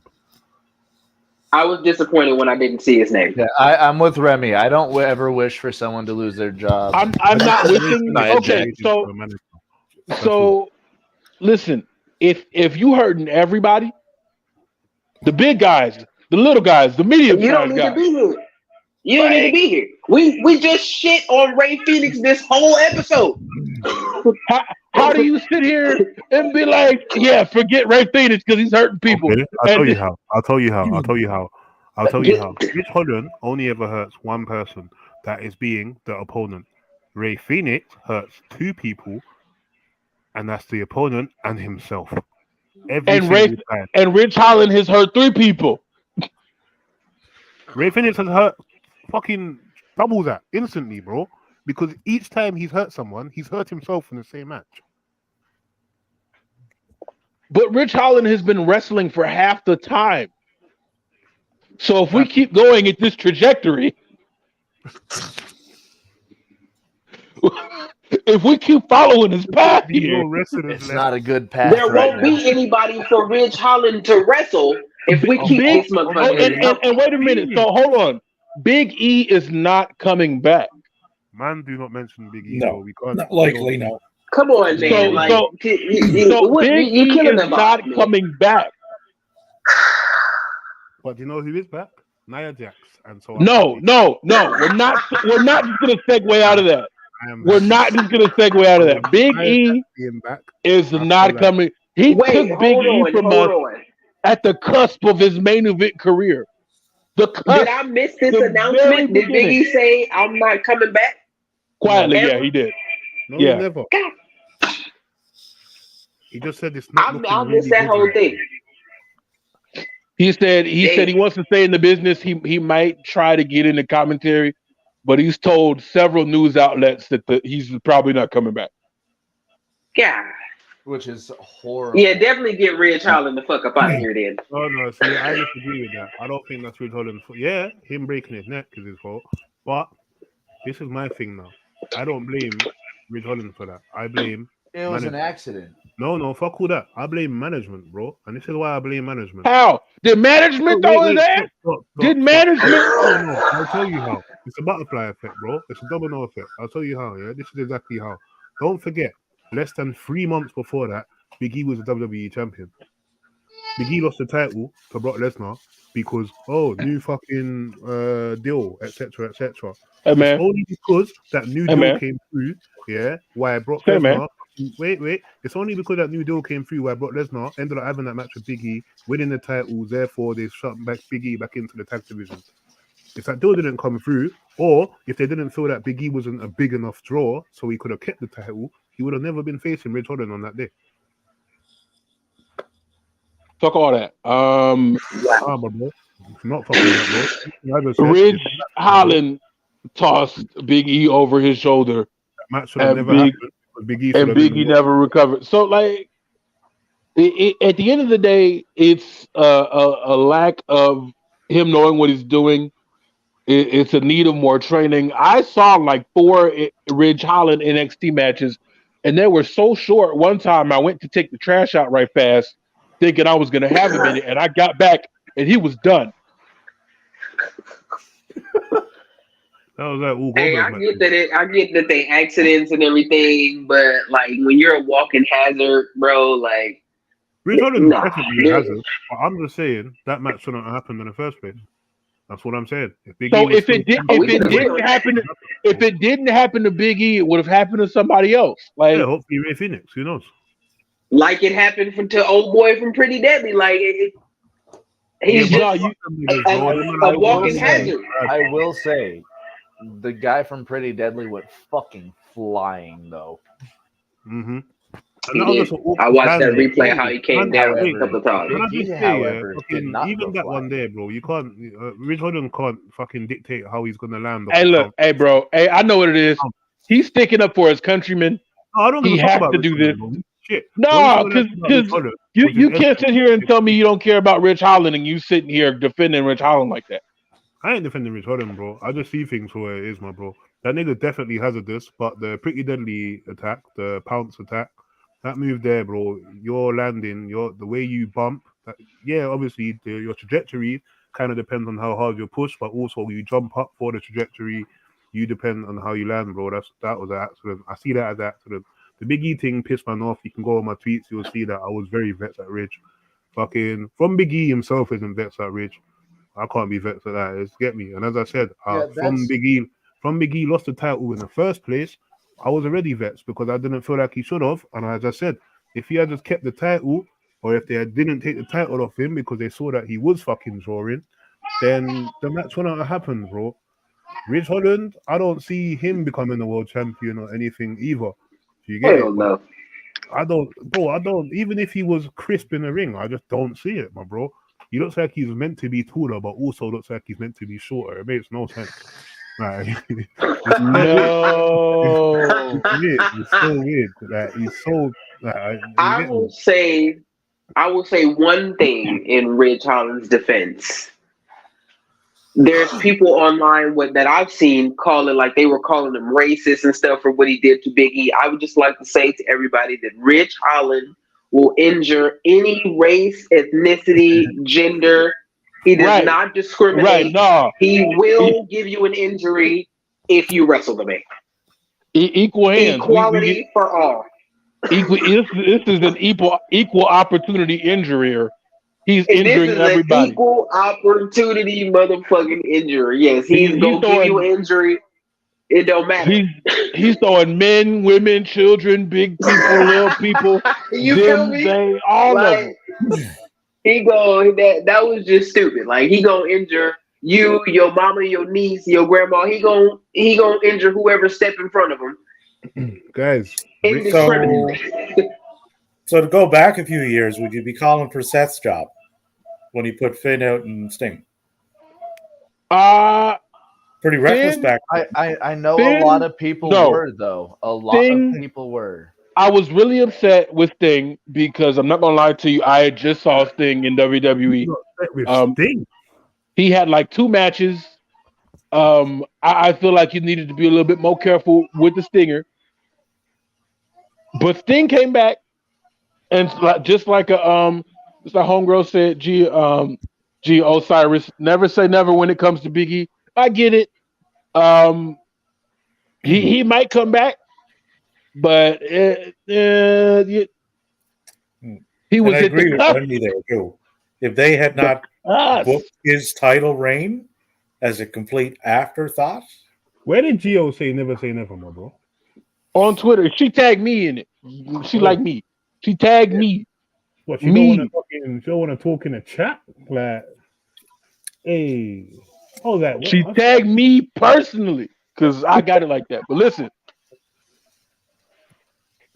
you listening, my nigga? We can't Ridge Holland got to go somewhere. Ridge Holland, I don't care if he go back to the Performance Center, but that man has to go somewhere. I can't. No, how you gonna hurt everybody? And it's crazy because I actually like the Brawling Brutes. Like the whole idea that I was hyped for the New Day versus Brawling Brutes feud. And to be honest, he just killed it. That would have been a great time to launch a trios belt. Mm-hmm. Yeah, I was excited for that feud. I'm like, okay, I'll take it. And then they can't book a tag team division there. They would never be able to book trios. No, God forbid. Trios belt, you'll see 2 people coming out to defend it and all that stupidness. Fuck off. One interesting thing with the Brawling Brutes, there's a contract coming up in early 2024. Dude, Drews. Sheamus. Sheamus. Oh, Sheamus. Yeah, I read that. I don't see Sheamus going anywhere because Triple H is his boy. They lowball him. So, do you think? Because don't forget, it's not Triple H you say no more, bro. Yeah. True. Mm-hmm. And that's another thing too. Everything bad, Vince. Everything good, Paul. That's not the case. It's not. I know. I definitely know that's not the case. But they're all one and the same. They're just interchangeable. Top points is what they are. I feel like with Triple H, he sees like running the company as literally playing GM mode on 2K. I don't think so. Yeah, I do. Like, obviously, he has more passion than Vince. I mean, like more actual care for like. He's more down to the wire, but he's still a politician, bro. Like, you know, we know that, and we know Paul on the main roster is not Paul from NXT. Exactly. Completely different. Completely different. So everybody that was thinking it's like, oh, we're gonna get black and gold stuff on the main roster, we're gonna get DIY. Like, you're not gonna get anything. I'm mad. You know what else we're not gonna get? A Rick Boogs return. Ladies and gentlemen, thank you so much for that segue, Shug. I know, fuck that. Fuck Shug and that segue. I said Rick Boogs like 5 minutes ago, but niggas wanted to fucking ignore me because I didn't. You didn't do it with pizzazz, nigga. Chill out. I know, man. I didn't have enough heart behind it, man. I was like, hey guys, Rick Boogs. I will say though, Rick Boogs, I'm genuinely sad about because I really liked Boogs. You want to talk about guys with power, guys with the look? I just saw a video of Rick Boogs deadlifting damn near 800 pounds. Yeah, Rick Boogs is really strong, but my guy, I've never seen him as a world champion. Really strong and really limited. Yep. Oh, Davey. Oh, that nigga could have that's Boogs in a nutshell. So WWE is the place for limited people. If that's what you are. Yes, exactly. That's WWE. When they ask questions when they're hiring you, can you wrestle? Is not probably in the top 3. Exactly. So wait, so are we acting like they're asking people if they can wrestle if they're trying to get people off a nil deal who have never wrestled before? Like they're hiring volleyball players at this point. Like don't sit here and act like that's a qualification to get a job in WWE anymore. They're hiring volleyball players, gymnasts, basketball players. They stopped being a professional wrestling promotion a long time ago. Mm-hmm. Sports entertainment. Clearly they don't ask that anymore. They be like, "Can you wrestle?" No, but I watched it a little bit. That's good enough. Right. Who your favorite wrestler? John Cena. That's cool. You know how I describe it there, and the WWE crew fucking love it. It's a PG-13 corporate parody of professional wrestling. That's what it is. And it makes money. And it makes money, yeah. Bro. And it's marketed to kids. If you like, it's an alternative, right? WWE has become the alternative to professional wrestling. And it's funny because NXT is a PG version of the Attitude Era right now. They're trying. They're trying their best. Yeah. It's not necessarily. I don't mean in the same fucking vein, but that's what Shawn Michaels is going for.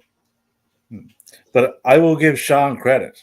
Oh, bro, Sean seems to have a better grasp on the whole booking aspect of it. I thought like it. Yeah, but Davey, it fucking started shaky as shit, man. It did, yeah. Oh, I stopped watching it. And I expected it to. He's never done it before. Mm-hmm, if you've never done it before, you're going to have hiccups, and he did. But he found his stride, though. He did. 100%. He did. But Davey remembers when Shawn Michaels first started wrestling, though, isn't it, Davey? Well, Sean, I find he started in what 87 or some shit. Oh, yeah, Sean was mid 80s when he started. But Sean books his greatest hits to an extent. Yeah, let's see some of it. Big facts. And there's nothing wrong with that. Like every promotion does callbacks, right? AEW has tons of MJF Bret Hart callback the other day. Amazing. I mean, the whole Kingston Claudio match was a callback to Kawada versus. Yeah, every fucking Kingston match is a callback to it in New Japan. it's not a new. It's not a new. First of all, get it right. It's not a New Japan. It's an All Japan. Yeah. Shawn Michaels began his career in 1984. Oh, no. I was -9 in 1984. I was about to say I wasn't even born in that. Yeah, I was -9. I was 14. I wasn't even thought of at that point. I was 14, waiting for Sammy Hagar to debut with Van Halen. Jesus, David. Wow. Jesus. So my earliest memory, because I started watching wrestling when I was pretty young. I must have been about 6, 7. So, but I, funnily enough, started on. There used to be Davey. You might be able to tell me. It was It was Japanese, but it was women's wrestling solely. Yeah, and it was so basic. They just used to wear basic attire, no flash, nothing. And that's the first wrestling I actually watched. It was like Joshi wrestling, funny enough. But then from there, I started watching WCW. So WCW I watched before WWE, but my first WWF match was Hardcore Holly versus Al Snow. a fucking Wow. hardcore Okay. match. Yeah, hardcore match. I think it was at 98 or something. And Holly pinned Al Snow by wrapping him up in some fucking gate thing outside. Yeah. No, I got in through NWA was my introduction to it, Oh, but you also must- like Yeah, Bruiser that- Brody got me in, and Abdullah the Butcher, Terry Funk. You've actually watched Like, the Butcher live matches. That is crazy. Yeah, So Piper since we're Valentine match. That was another one that hooked me. WWF, I would have got into probably. One that really sticks out to me was when Brutus got booted in the Dream Team. So it would have been around that time that I started getting into WWE. I was pissed that they booted Brutus out. Jesus. Like, why are you doing this? And then we got the Barber. Hey, Yeah. so You was a my fucking first- Ed Leslie fan. That's mad. since we're hitting first, my first memory of wrestling was Kane hooking a car battery up to Shane McMahon's nuts. That feels so recent, and that's such an introduction as well. What the fuck? Hey, man. Don't you shame me for when I started watching wrestling. Oh no, I got the network. I can watch all that shit. So this is the thing. I'm actually not shaming you because I've realized, especially recently, so my whole thing is because I watched wrestling since I was young. Everyone that I've known that's watched wrestling, usually I've watched it from either when they were young, or if they haven't watched it in the last 10 years, they used to watch it when they were younger. So even with my earliest memories, they're generally very cliche memories to people. It's only in the last 2-3 years, especially on Wakanda, that I've seen so many. Even though they're my age or older, I've started watching from maybe 2007, 2012. I saw someone the other day say that the first wrestling match they saw was like fucking The Shield versus the Wyatts, and I was like, wow, what? Exactly. And I'm like, what? I feel so fucking old just hearing that. Okay, so how do you think I feel when Shug's talking about Kane battery? Bro, Kane was my favorite wrestler. The first time I saw Kane, bro, is when he just finished tagging with Mankind. You get it? And I thought, because I was like 7, no, I was 5. I thought he was a literal machine because the man was 7 foot and baby. I don't know if you remember Kane in 97, 98, my guy, but he was nothing but solid muscle. He was literal muscle. That boy was big. He was literally Juice Robinson. He was rock fucking hard. Bro, and he was hard. The way, bro, it's not even a no homo thing. Like if you see him, you'll be like, okay, yeah, I get it. Even if you do get it, like it cancels out the hot pause. It cancels out. He was beastly, my bro. I remember going to school. I used to try and imitate his walk down the ramp, bro. But I thought this nigga was a literal machine, my bro. Do you know what I mean? So when you're telling me about, like car battery, I'm like, bro, I've seen so many things with Kane that literally feels like the other day. That's why it is. Kane was literally my favorite wrestler. And another thing that I used to watch early on was AWA. Yeah, damn, bro. I had to watch YouTube videos. That got me onto. This is long before they got to WWF, but that got me onto Kurt Hennig, Scott Hall, Jerry Lawler, Diamond Dallas Page. They were all there. And this is all before they was the Road Warriors were there. They were known for Road Warriors were massive. Yeah. Hey, listen, you know who else is gonna be massive when they finally hit the indie scene? Dolph Ziggler. We finally gotta talk about Dolph. I think we're at the end of the list. We skipped Aaliyah a little bit, but she'll be all right. Brian Montana, yeah, sure. Aaliyah would be a good fit for Impact, I think. Aaliyah. To be honest, everybody would do good at Impact. If Heath Slater is doing well in Impact, anybody can do well in Impact. Fucking Brian Myers, bro. So Brian Myers is one of 2 people to be on Raw 1000, SmackDown 1000, and Impact 1000. Jesus. Bless. To both. Yeah, Brian Myers. He's doing. Brian Myers is doing. He's doing his thing, man. So Impact's obviously the rebound place, and I guess Impact's now like a potential breeding ground for AEW. If you do go in Impact, they got eyes on you. So yeah. But Dolph Ziggler. I was about to say we should probably The other Dingleberry's releases on the grand, main yeah. roster, Riddick Moss and the others, we can understand. The Yeah, man. big Riddick- topic They here weren't using them is anyway. the big Riddick topic Moss was here the creative is character. Dolph Ziggler. Paul Heyman was a big Riddick Moss guy. Riddick wanna- Moss, that's the I fault low with key him. forgot about push him him. too. It just they never bid on it. Riddick Moss had something, but he was there for a good time. Cause don't forget, he was teaming up with Tino Sabatelli in NXT for a while as well. Nah, Riddick. So He had a little time in the sun, but That's the thing, That bro. was Y'all it. remember? A lot of these people had a good few chances, bro. It's not that they just tried once. They had a good few packages and goals.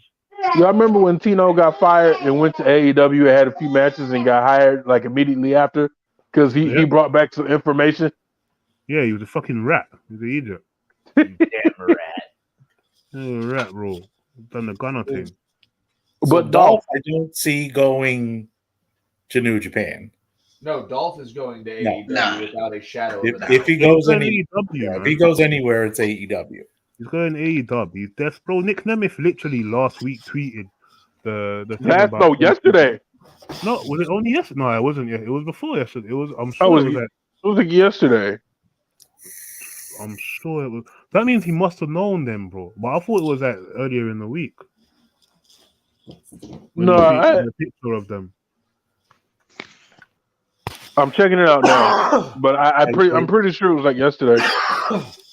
Given his tenure with the company, if they knew a little bit ahead of time, they probably gave him a heads up. Yeah. They did. Mm-hmm. Cause from I saw that post, I said, "Yeah, that's like you're not gonna post that while someone's under contract." Yeah. But you know a match I would want to see there? Dolph. Okay, my bad. 3 days ago. Dolph and Orange Cassidy. Yeah. oh yeah, sign me up for that. Mm-hmm. Yep. I want I Dolph need Ziggler that. to show up and just super kick a young buck. I don't care which one. I just want to see him show up and Yeah, super kick a young buck. It would be He would fit. amazing. He would fit right in the ring with them too. He'd fit in with Hangman. He'd fit in with anybody there. Give me Ziggler. Give me Ziggler versus Omega right now. Oh, I mean, there's so many people in AEW that can put on a good ass match with Dolph Ziggler. You Like, imagine the match you sign could me have up. with MJF or Jay White. Yeah. Put him in there with Jay White. Jay White, Jay White. Let Yeah. them go for 30 Dolph minutes. Ziggler going against the Bullet Club. Sign me up for that too. I keep It's Dolph calling. Ziggler joining the Bullet Club. Imagine that. You don't know how bad. Hey, you know what? You know what? Now we cooking with grease now. Bring Kenny Dykstra and that other dude back, and let's run it. No. Kenny Dykstra himself is a good wrestler. Give us the male cheerleaders versus American Bullet Club. No. We have Mondays for that. Leave it on Mondays. No, I don't even Hey, want to man. see Spirits for the Mondays, bro. Hey man, their little comeback was cool for a second. No, it wasn't, man. It was nostalgic. Nostalgia, bro. Nostalgia can only get you so far, man. Not Hulk Hogan's WWE title. Right What do you? So look me in the face and tell me nostalgia. Hey, bro. Hey, didn't the Hardys just face Aussie Open? Look me in the face and tell me nostalgia will I only see get you the so far. Hardys wrestle, bro. When the entrance music hits, I'll go, yeah. And then when I see that they're facing someone, I'm like, wicked. And then the second the bell rings, I go, oh yeah, they're broken. That's right. Matt Hardy's knees start hurting halfway. And look, we all know. Don't sit here and act like Remy's the only one that knows. After he does his entrance, bro. No, Remy. No, if you look closely, you can see the point in the entrance where Matt Hardy's knees start hurting. Bro, if you look closely, you can see the point in Jeff Hardy's dance where his back hurts. Or the moment he starts doing the juke, his back goes out. And then he holds his ribs. And you're like, brother, what the fuck? I've seen Jeff Hardy make his entrance and be injured. Like, he got into the ring, he locked up, and the second, you walk around, you pace, he's holding his side. And I'm like, brother, you've not had a match in the last 2 months. Like, so, yeah, no, bro. Nostalgia only gets you so far, with me anyway. That's why I can still watch Sting. That's why when I watch Sting wrestle, I ignore the fact that in 3 minutes he's fucking gassed as shit, or the fact that he has to hold the ropes to help himself up, even if he hasn't. Just throws himself off of ridiculous heights every time. But here's the thing: you can tell that Sting is having fun. Hey, look, you can tell that Sting is still having fun. It doesn't look fun for Jeff Hardy anymore. It might still be a little fun for Matt, but it definitely ain't fun for Jeff no more. It's almost time, and I love the Hardys just like everybody else, but it's almost time for them to lead them boots in the ring. Dude, no. I mean, you can just see it in their eyes, their bodies, they disposition. I mean, it's just not. It's almost talking about it. We were talking about it earlier. We were talking about it earlier, like what brought us to wrestling. My first memory of pro wrestling is Jeff Hardy doing the Swanton at WrestleMania X7. Nice.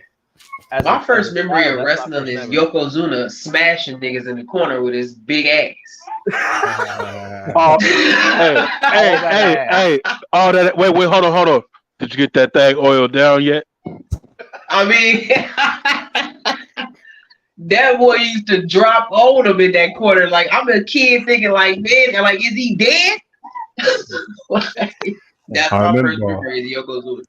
I got a cousin. Dolph is one of the few guys that has spent his entire career in WWE. Did you hear the story about the time he busted the toilet open?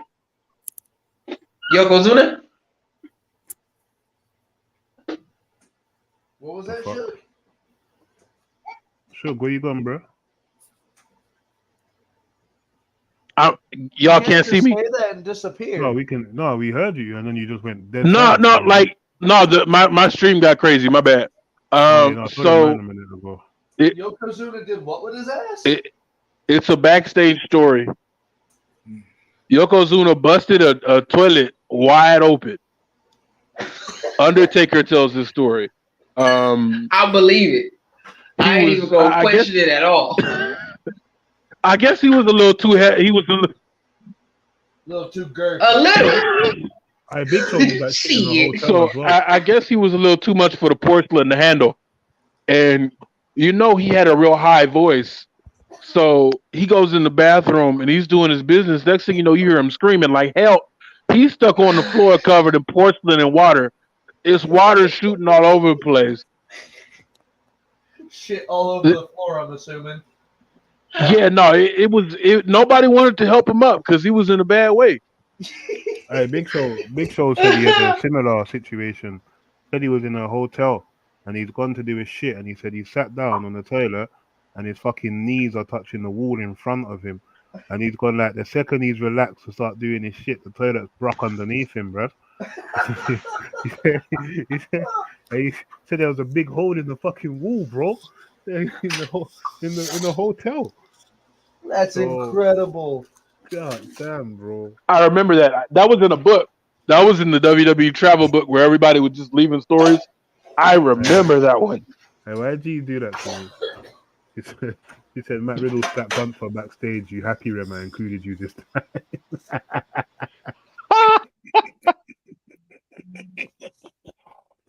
I'm staying off my Twitter, man. That's racist. Inclusion. Wait, inclusion. Is that what the heart look like? Yeah, inclusion. Fucking, this is racist to Londoners, boy. I see it. I saw it. It's because he's black. It's because I'm black, and it's because I'm a black British, isn't it? That's what it is. You know what I mean? But so let's go through favorite Dolph matches since we're here. Like, it's a 20-year career. Let's let Maddie, you kick this one off because it's your show. Oh, sorry, I'm sneezing because all the garlic powder in my shit. Yeah, no. Ziggler's career started really weird for all of us. Garlic powder, Matty. Hey, I got my rack of seasonings right here. Oh, God damn, I was not ready for that shit. I know how to cook, bro. That's a clippable moment right there. Yeah. I got my rack of seasonings. That's content right there. My nigga said, I know how to cook, my bro. I love it. Big dub for that.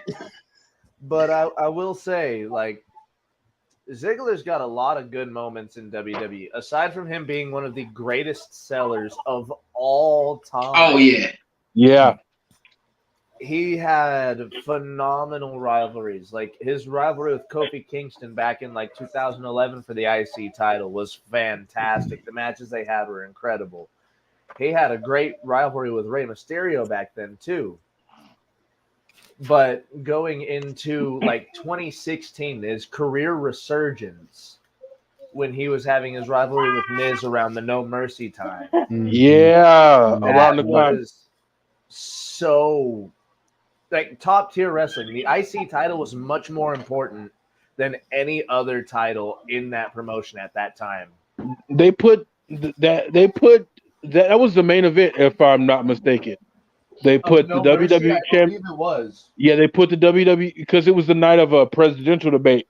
So they put the WWE championship match up first, and that was the main event of the evening. And they fucking tore that building down. Like that ladder match was incredible.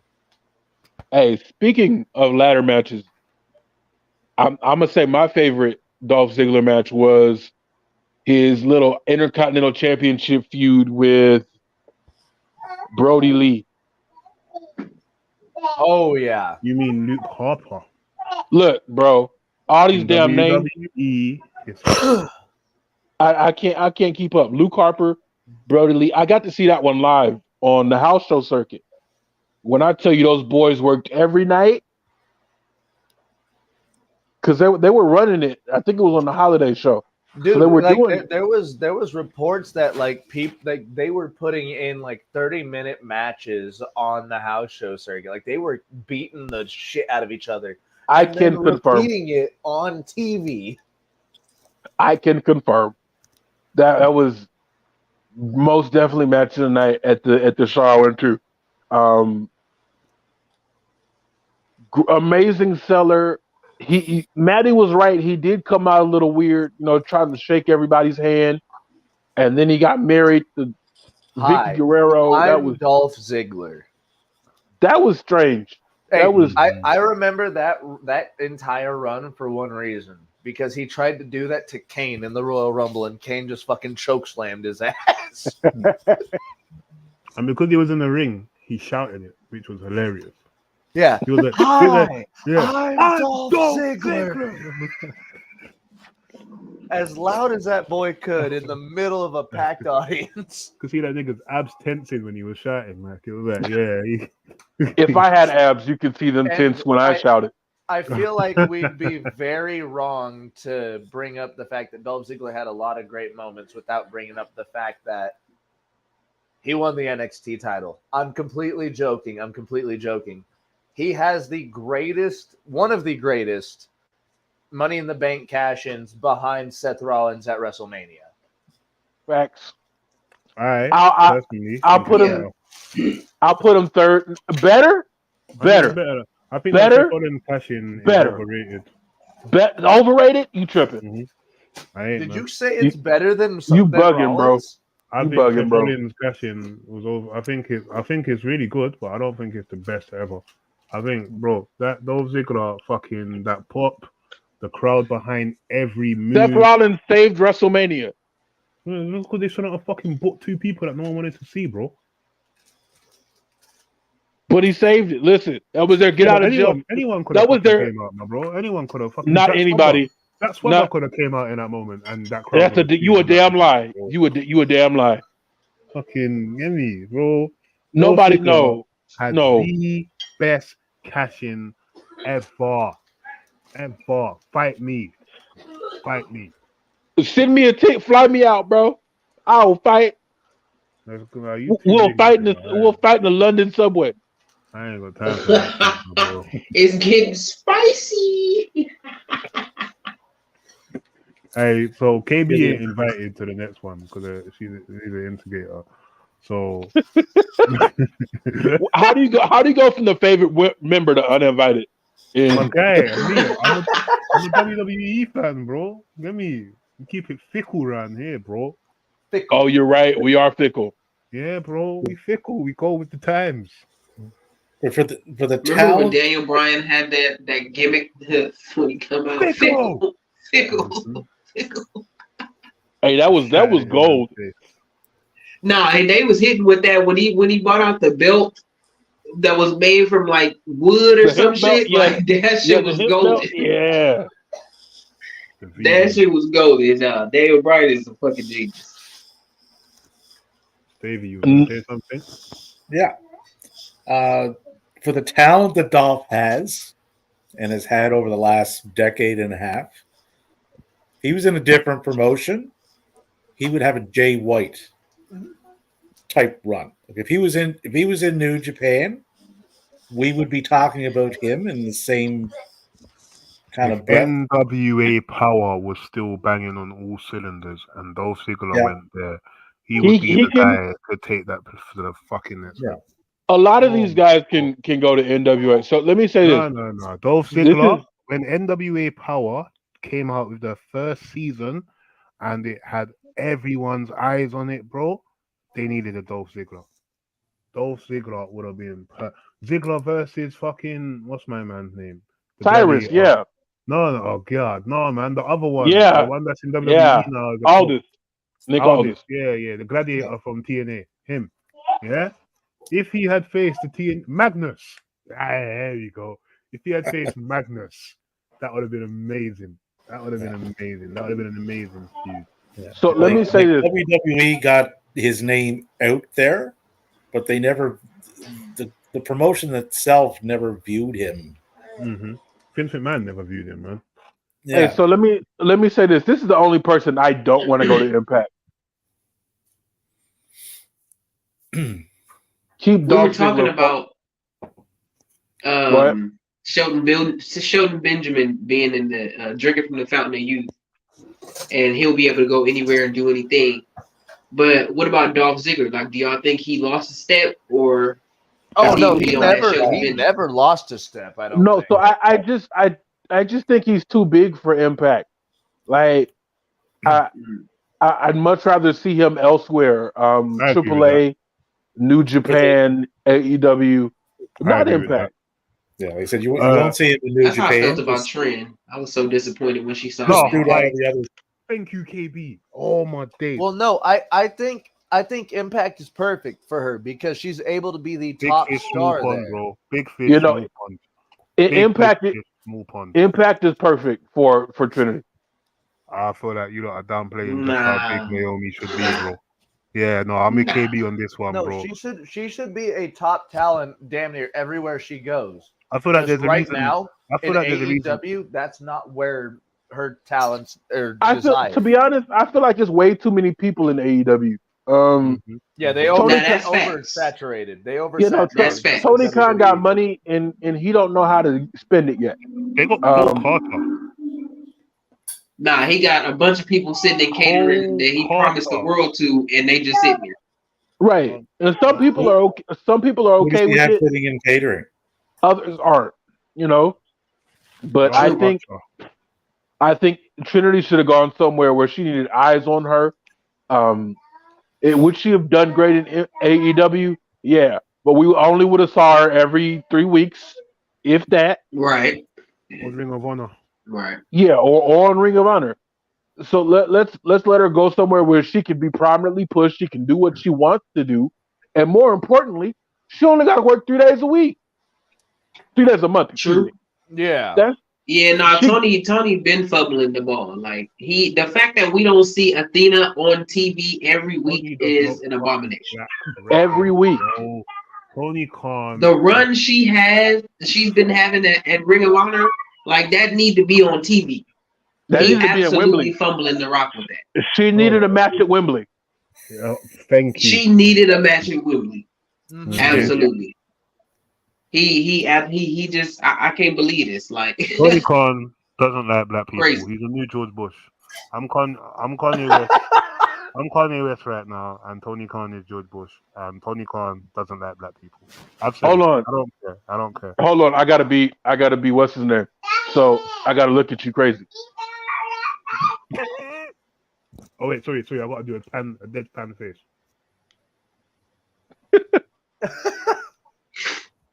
Tony Khan doesn't like black people.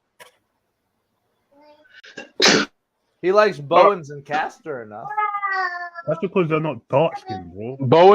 Bowens checks 2 boxes. So there you go. And Castor pretends to be one of them boxes, so you're good.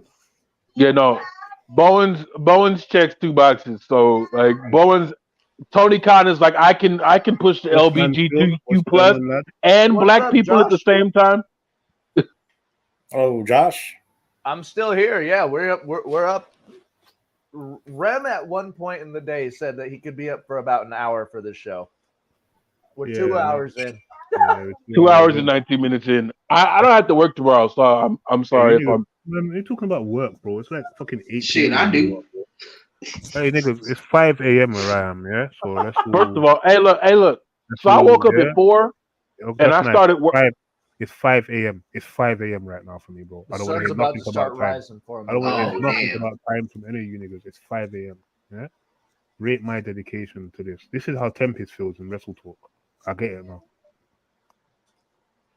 What's up, Josh? Yeah, to those who haven't met him. What's happening, Josh? Say hello. What it is. What's up, Josh? Thank you for joining us. But yeah, no. In all reality, what do you guys think is the pinnacle for Dolph Ziggler right now? Which, in my opinion, it's going to be AEW for a TNT title. Certified Matty Law's simp. Matty got it like that, yeah? Matty got a simp on the... Oh, I'll take it where I can get it, you know what I'm saying? I need all my simps to represent next time. Just came through with the Matty. Ooh, Matty Daddy. Matty? Dolph wouldn't get the world title in AEW. Sorry, Davey wanted none of that. Davey was like international title, TNT. So how about the ROH? Too. I want to see Dolph Ziggler give Swerve one of his first and best title defenses. He's the guy to do it. The selling that Ziggler can do for anybody on that roster is insane. Yeah, but guys, let's not pigeonhole Ziggler. Fucking I'm sorry. Man said, "Hey, that's my name." Sorry, my bro. My bad. I'm sorry. Cease and desist. Shit, man. It's okay. I'll go back to the live for the episode. Hey, you get that thing oiled down yet? I just go back to saying bruv like with us, but it's alright. We will have a gimmick. My gimmick is being a Londoner, by the way. Ospreay versus Ziggler would slap. Speaking of Ospreay versus anybody. Ospreay Ziggler would be an insane match. Imagine like he would sell like he's absolutely murdered from a Matty, bro. Ziggler does more than sell, and that's what fucked him up in WWE. That he even says it himself. The fact that he sold fucking McIntyre's Claymore so well is why he took it 6 weeks in a row, bro. Like, if you don't keep putting emphasis on the fact that he sells so much, he's just going to become a jobber, bro. Because they're going to want him to just sell people's finishes. And that's what happened in WWE. Insane too. Like, he's got great range in his moveset. The thing is, yeah, Ziggler. So KB asked earlier about the Fountain of Youth thing. The reason why I see Ziggler can wrestle for as long as he wants is he reminds me, and don't fucking bite my head off, let me land. He reminds me of The Miz in the way he wrestles, in that his moveset is very, very careful. Think about it. His moveset isn't nothing you can't do in your later years. What you're saying is Christopher Daniels. I can't do anything in minute 1 that I can't do in minute 30. Precisely. So what you're saying is we need Ziggler versus Phoenix. Immediately. Immediately. Keep Ziggler far away from Phoenix. Expeditiously. Like, Phoenix will miss a splash and Ziggler will still sell it. Red, you got to think too, if he does go to AEW, you're going to see a different side of Ziggler than you did in WWE. Put him in Bullet Club. Bullet Club. Everybody that has went over there, you think Danielson, right? Danielson in AEW is not WWE Danielson. Not by any stretch. No. Not at all. FTR and the Revival in NXT was a different animal altogether than main roster Revival. Davey, I got one name that will trump everything you're saying and prove your point. Christian fucking Cage. And Christian Cage is another one. Yeah, there's no way in the world biggest Christian would be able to get away with what he's doing with dead dad jokes in WWE. Hell no. Christian is more over than Edge, guys. Think about it. I don't know. I feel like Vince McMahon saw the first dead dad joke and was like, I think Vince "That's incredible, pal! I can't believe I didn't think of that. That's incredible." He would have loved that shit. He just can't put that on TV. That's what he'd say, bro. That's it. You can't put that on TV. Let's learn the Saudi Arabia special. Can't put that on TV. Walks away. Son of a bitch! I should have done that earlier. So wait, y'all. I have a question. Wait, before you ask that question, bro, just to finish that Vince McMahon Christian thing.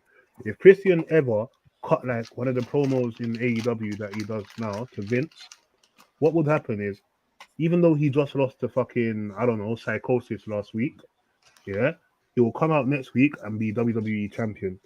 And then a month later, the backstage story will come out that Christian told Vince McMahon a joke. That's what would happen. That's what would happen. He done the promo and he did the dead dad joke, and Vince loved it, but he couldn't put it on TV, so he rewarded him with a title. If you think that's bullshit, then ask why Natalya I believe you had that match against Becky on Monday. I believe you. I 100% believe you. We all know.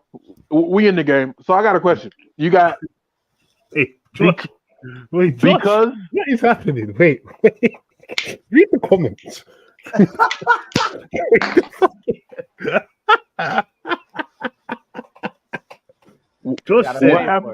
Just said, oh, Matty's technically shirtless, but his nameplate is blocking the good stuff. Show your areolas, Matty. That's what they want to see. That's a little that's all right. Hey, Matty, I feel like you gave the wrong link to Josh, bro. Hey, look. I've seen my fair share of nipples, but I'm not trying to see any new ones now. Hey, man, I got some decent nipples. I got a second pair if you really need to know. A second pair of nipples. All right. No, so like it's weird. So like I got a second, like I got a patch of hair that's He's like got portable nipples. Portable nipples. He got portable nipples. I've got two patches of hair that are like parallel to my actual nipples, and I'm like, it's really weird, but it's like perfectly parallel. Like it's right above like the second. Is this nigga trying to show? Put your chest away, nigga. God damn. It's weird, but yeah. Hey, look, I it's not Titty Tuesday. I ain't pulling that shit out. I ignored your free trial, my bro. The fuck? First of all, I'm only selling. If y'all want more, I'm only selling feet pics on OnlyFans. It's called Shug Sandals. Shug Sandals. Anyway, so if Tony Khan could only sign 2 people from the firings today, let me get the list up. 1 second. Who should they be? 1 second. Let me get the list up. Who?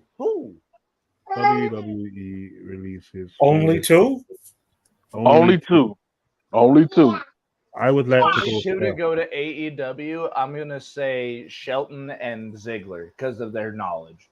Yeah, I would have said the same thing. But for Bance, I'm gonna say Shanky and Quincy Elliott for content. I'm gonna go with Mustafa and Ziggler. Yeah, that's if I only could pick 2, that's who I would go with. It's only gonna be Mustafa and Ziggler. I'm going with the majority. I'm definitely going Mustafa and Ziggler. Man, you still pronouncing his name like Michael Colt, bro. It's Mustafa. Yeah? Mustafa. Yeah, precisely. And yes, Mustafa in the X division would be top tier. Put him versus Trey Miguel or Zach Wenz. That would be nuts. I feel like you're thinking about 205 Ali. Don't forget Ali. He's more of a ground specialist now, bro. Exactly. No, he's a good base, bro. He's a good base for some of them higher flyers. So you need different styles of wrestling in the X division. That's what made the X division so great. So a grounded Ali would be dope. It's kind of like watching Swerve wrestle in Mexico. He's working a totally different style over there. He's tossing them boys. Yeah, he's heating it up. He's heating it up over and there. that's He's a big bad boss, and that's bro. the other thing with signing with AEW. You're not beholden to just that one promotion. You can go work AAA. You can go work Fly. You can go work New Japan. You can go work GCW. You can go work Rev Pro. Unless you're Moxley. So you draw your base salary from Tony, but if you want to go do those things, as long as you're able and there's nothing on the books for you for that week, off you go. As long as you can make your AEW obligations, Tony Khan doesn't care what you do on your day off. Do you guys want to know something really weird, though? They all over the place with it. Well, something really weird about some of these releases, though. Notice how a couple of these guys took pictures with The Rock while he was out in Denver before they got released. Top Dollar said, I wanted to be The Rock so bad. I'm so glad he had that moment before he got let go. I was about to say straight up, and Boobs got to impress The Rock with his biceps. Win some, you lose some. Hey, look, I might have lost my job, but at least I got to meet The Rock. I lost my job, but I bench pressed 400 pounds in front of The Rock today. Half of that roster went, I did it. For The Rock. Yeah. I was just thinking that. I did it for The Rock. Why did he even say it like that? He didn't even have an accent. That always confused me. What happened to Rikishi in that moment when he answered that question? Did he? It was on that ass, bro. It was on that ass. This nigga could have said, "I did it for The Rock." He said, "Put a little ass on it for The Rock." He didn't have that thing oiled down yet. That's what happened. He had the thing oiled down yet. So if the writer's strike is no longer a thing, does that derail a possible Dwayne Roman matchup and get Pastor Cody back on the front burner? I feel like The Rock doesn't want nothing to do with Roman in WWE.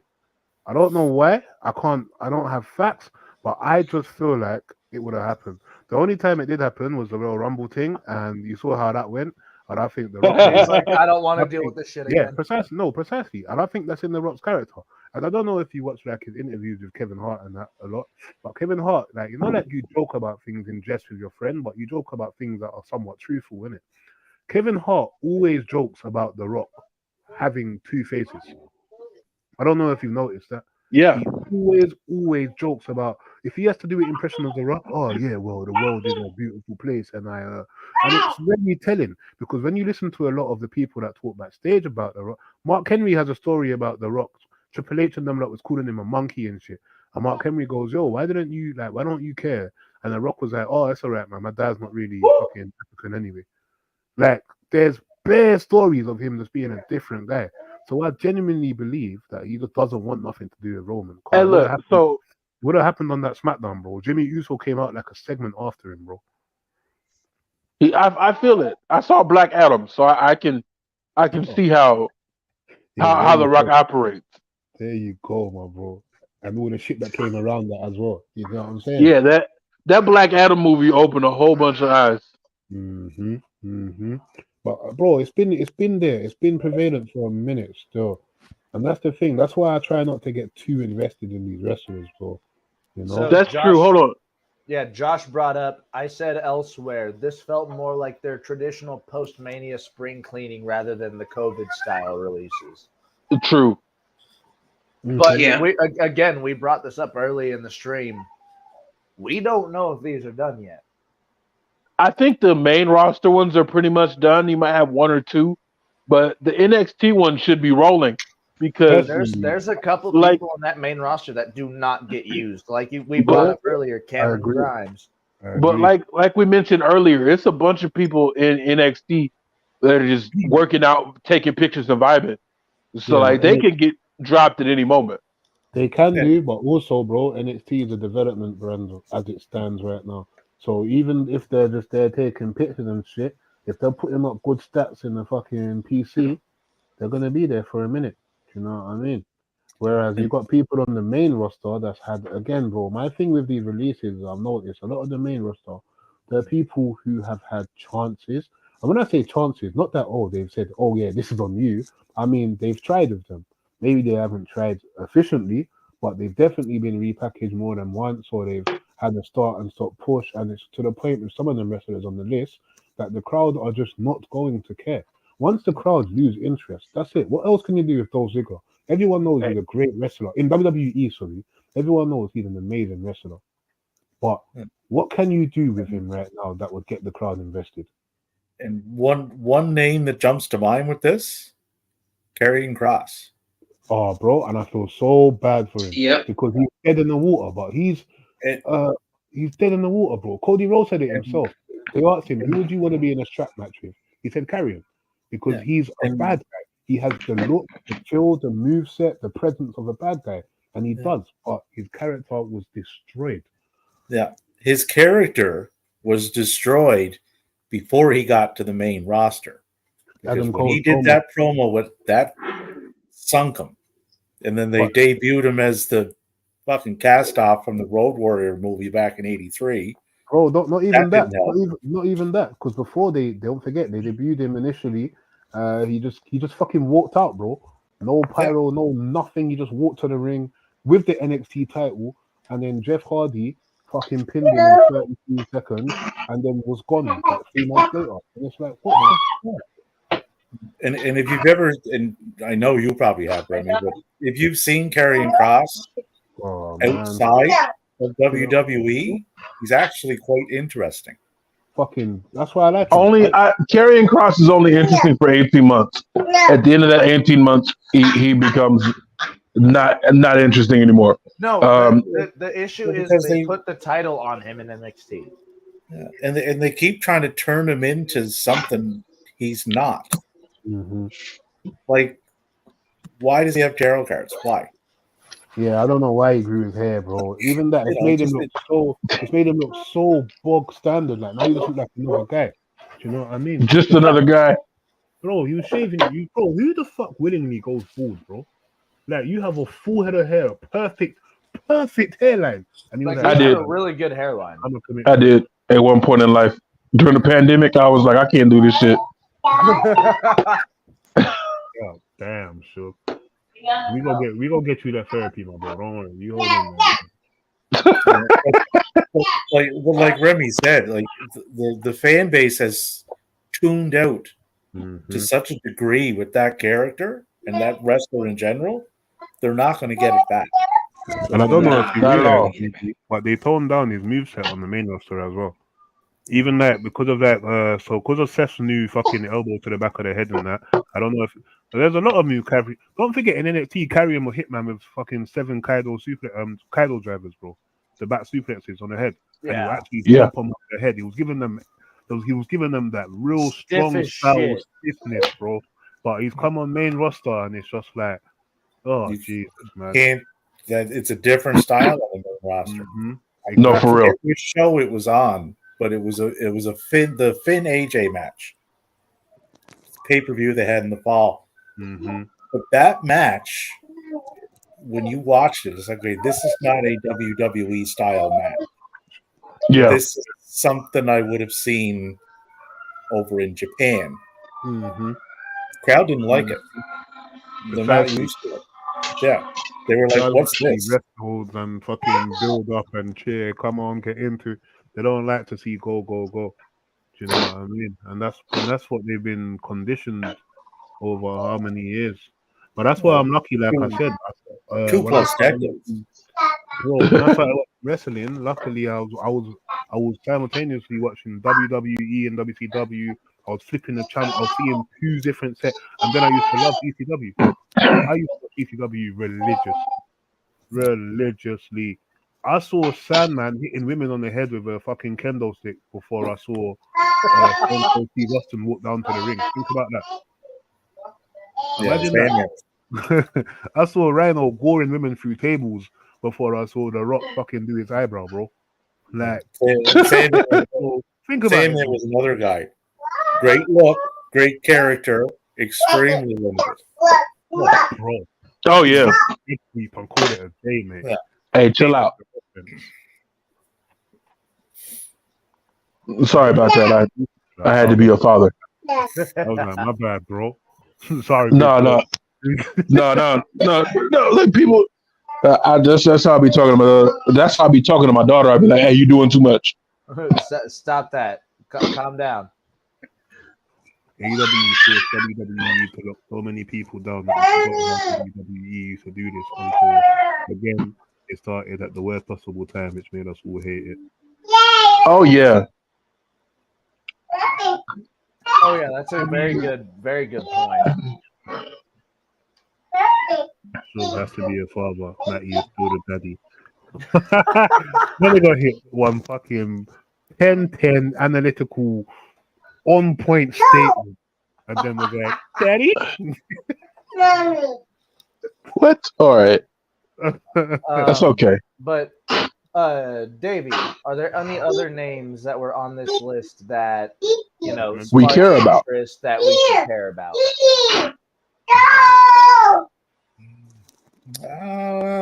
I think we pretty much covered them all, really. Who is Byron Montana? Bryson Montana didn't even get a chance, I don't think, on level up either. No, he did some circuit work with Trick Williams. I saw them work a tag match together. Oh, so he was Trick's partner before he got paired up with Mello. Yeah. But WWE will put you in a tag team at first just to see what you have. Mm-hmm. Mm-hmm. Oh, Scott Dawson. I mean, sorry, not Scott Dawson. Fucking, what's his name? Dax Harwood. Dax Hardwood. Davey, I don't know. So that's FTR Bald. He was FTR Bald, not FTR Armed. He was with not FTR Armed. He was with like 8 different tag partners in NXT before he ended up with Gunman. Dude, they partnered him with fucking Alexa Bliss. Lars Sullivan. It was partnered with Lars Sullivan once, I believe. Damn. I guess Lars does kind of look like a big but his old name redneck. was Lars Sullivan's name was something Miley or something like that. I can't remember what it was. Wow, that's another one that we probably won't see in the ring again. Yeah, never. Piece of shit. So we went until my first device died. Well, yeah, my headphones dead, all kinds of shit. Yeah, so I was on this phone. On this. Okay, well, my phone was charging via my laptop, and that shit's on 100%. And you don't know how slow. I don't know if it's the same over there actually, but over here, laptops take forever to charge. Yeah. Cool. No, not on my laptop. I pay money for it. I ain't gonna lie to you. I pay money for this laptop. This laptop, £600, bro. That's what, $800 over there. Fucking.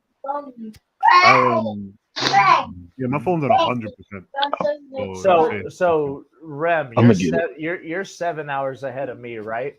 Yeah, it's 5:30 right now. Davey is only 4 hours behind you, so he's pulling an Iron Man effort too. It's like 1:30 out there for Davey. Oh shit! 124. Yeah, 124. Dang, I gotta kill this. Y'all putting in OT right now. But with all that being said, anybody's who other than Dolph Ziggler, what's the weirdest release from today? Shelton, Renard, Lamar, Benjamin. Mustafa Ali. Just like he was in a storyline, being promoted. He was on TV Tuesday. Like that was right out of the blue. Yeah, I would have to agree with that. Work with me here. I'm gonna say Dana Brooke, not because she got fired, but the timing. Oh because yeah, we have been putting in a shit ton of effort with her in NXT up until last week Tuesday. Yeah, she literally did something where she was about to attack her tag partner, and that's the last thing we'll see of her. Yeah, that's it. Same with Ali. The last thing I saw with Ali, he was supposed to have a match on Saturday. Yeah, do you see what I'm saying? So I don't know. Well, it should prove an interesting day tomorrow to see if we get any more releases. Hopefully not. Without a doubt. How you get fired on your day off?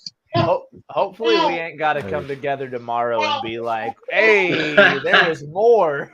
Part two in this month. Ask the question. He said, "How do you get fired on your day off?" I don't know, I'm man. I going to got tell you. fired and I Wait, didn't even work for the company. Matty, I'm dead ass serious right now. I got fired on my day off, literally like last week from my second job, bro. So there you go. Oh, You didn't even tell us that, bro. I'm sorry. My nigga, there's been 2 months going on. I've not been able to walk in like 8 days, my bro. Don't yeah, I was forget. about to say you're back to all sorts of fucked right I gotta now. call up the doctors tomorrow, my bro. I gotta go back in it because it's been a week, and they said I should be okay, but I still can't stand up right now. So that's why if you notice, more time you see me going up and downstairs getting drinks and shit. I've just been stationary, bro. I've not moved once. You know what I mean? Yeah. So that's something. Dang, you been thirsty this whole time? My guy, I can't even tell you the last time I felt my voice leave my throat. Oh. Damn. Oh. Well, we are at that point in the show where we are getting ready to get off. So I'm going to say one more big Crew Day shout out for me, Shug, and Remy. And now it's time for us to go through and plug everything. I'm going to start with you, Davey. Join the Raw Ball team on Sunday for the 7 hours of football follies with myself, Golly, and the captain. Every Sunday. Every Sunday we're here for football. Yeah. And Tuesday nights for the weekly recap with the Raw Ball podcast. Maddie, the captain. Myself for as long as I'm available. And don't forget D. Don't forget D. Big D. Yeah, Big D. He's a member of Crew Day as well. Damn Big right. D. Hell yeah. All right. Big D, Big Bill, and Big Bronson. Yeah, damn. And we will jump on over. KB, go ahead and plug whatever the hell you want right now. Oh shit, I ain't got no podcast or nothing, but y'all can follow me on Twitter at Vigorous Mental, because it is, you know what I'm saying, but that's it, you know what I'm saying? I just tap in with these podcasts when I'm asked to be a guest, you feel me? And yeah, that's pretty much it, you did? Yeah. Right. And now we'll go on to Shug. Go ahead and plug everything, bro. Hey, look, y'all. Elon tripping, right? He talking about he gonna charge for X, the Wakanda app. We ain't doing it. So why don't you go ahead and follow me on Threads at Shug Wrestling? If you don't have a Threads, make a Threads and go follow me. We're gonna have a good time. And then Maddie has been so kind to plug my wife's businesses. We're gonna start shipping soon. So we sell dessert. Oh, 1 second. Sorry, not to cut you short. Mandem, this is my boy Platter. This is from my gaming community over here in London. I've been streaming gaming for 2 years. This brother here, remember I told you, like it's all fucking clicky over here. If you fall out with one person, that person don't want to talk to you. This nigga doesn't give a shit about any of that. Fucking, no, he doesn't give a. The only person like myself in this whole community that, So, Platter, big up you, my bro. Safe for coming through. You don't even give a fuck about wrestling. I know you don't give a shit about wrestling. So, that's why I've never seen a nigga mention a tweet about wrestling in my life. You know them, man. You say, name me free wrestling. You could have said John Cena, Hulk Hogan, and I don't know, The Rock. So, I respect it. See? Watched it when I was a kid. No, seriously, I appreciate you coming through. You really fuck up the whole rotation of the sign out. I'm sorry, man. I didn't even know my nigga was going to be awake. Yeah. Sorry, you good? You know what? You might as well take your one right now, because yeah, go ahead. It's your turn to plug everything, Rem. Yeah. All right. Guys. Remy, Game Boy Sab. I'm a gamer. Obviously, I'm part of LWC. I do the podcasting Crew Day. Follow me, Remy. So Sav is exactly my name that you see on the stream right now. That's me on everything. If you want to get at me on Twitter, I'll leave my name. I'm streaming right now anyway, so if I leave for real in the chat, you will see it. You can click on the link and then follow me. And yeah, that's your boy. And follow me on the Twitter if you so dare. Dexter White, Dexter Whitehausen. Straight up, if you follow Davey on Twitter, you are either going to laugh your ass off or you're going to get pissed off. I choose to laugh my ass off. Or both. It may not end well. Me and Davey have very, very short debates that turn into agreements really quickly. So, I swear to God, I'll be like, I don't agree with that. And he's like, yeah, but this. And I'm like, yeah, fair. Or he'd be like, oh, I don't agree with this. And I'm like, yeah, but Davey. And he's like, good point. So it's like, hey, I think somebody got that wig snatched off at the 49ers game. Oh, no shit. What happened? My auntie. I'm going to send it to the group chat. Hold on. All right. But I told my auntie not to go to the game, bro. Why she? Oh. With all that being said, we are 2 hours, 50 minutes into this recording. I have been Matty Laws with the Raw Ball Podcast and Crew Day to say stay safe, stay healthy, stay hydrated, ball out with the Raw Ball Podcast, and we will be back hopefully not tomorrow, but Sunday. Have a wonderful night, everybody. Good night, y'all. See you guys. Peace out, y'all. Thanks for having me. Appreciate y'all. All right, come on, KB. Ooh.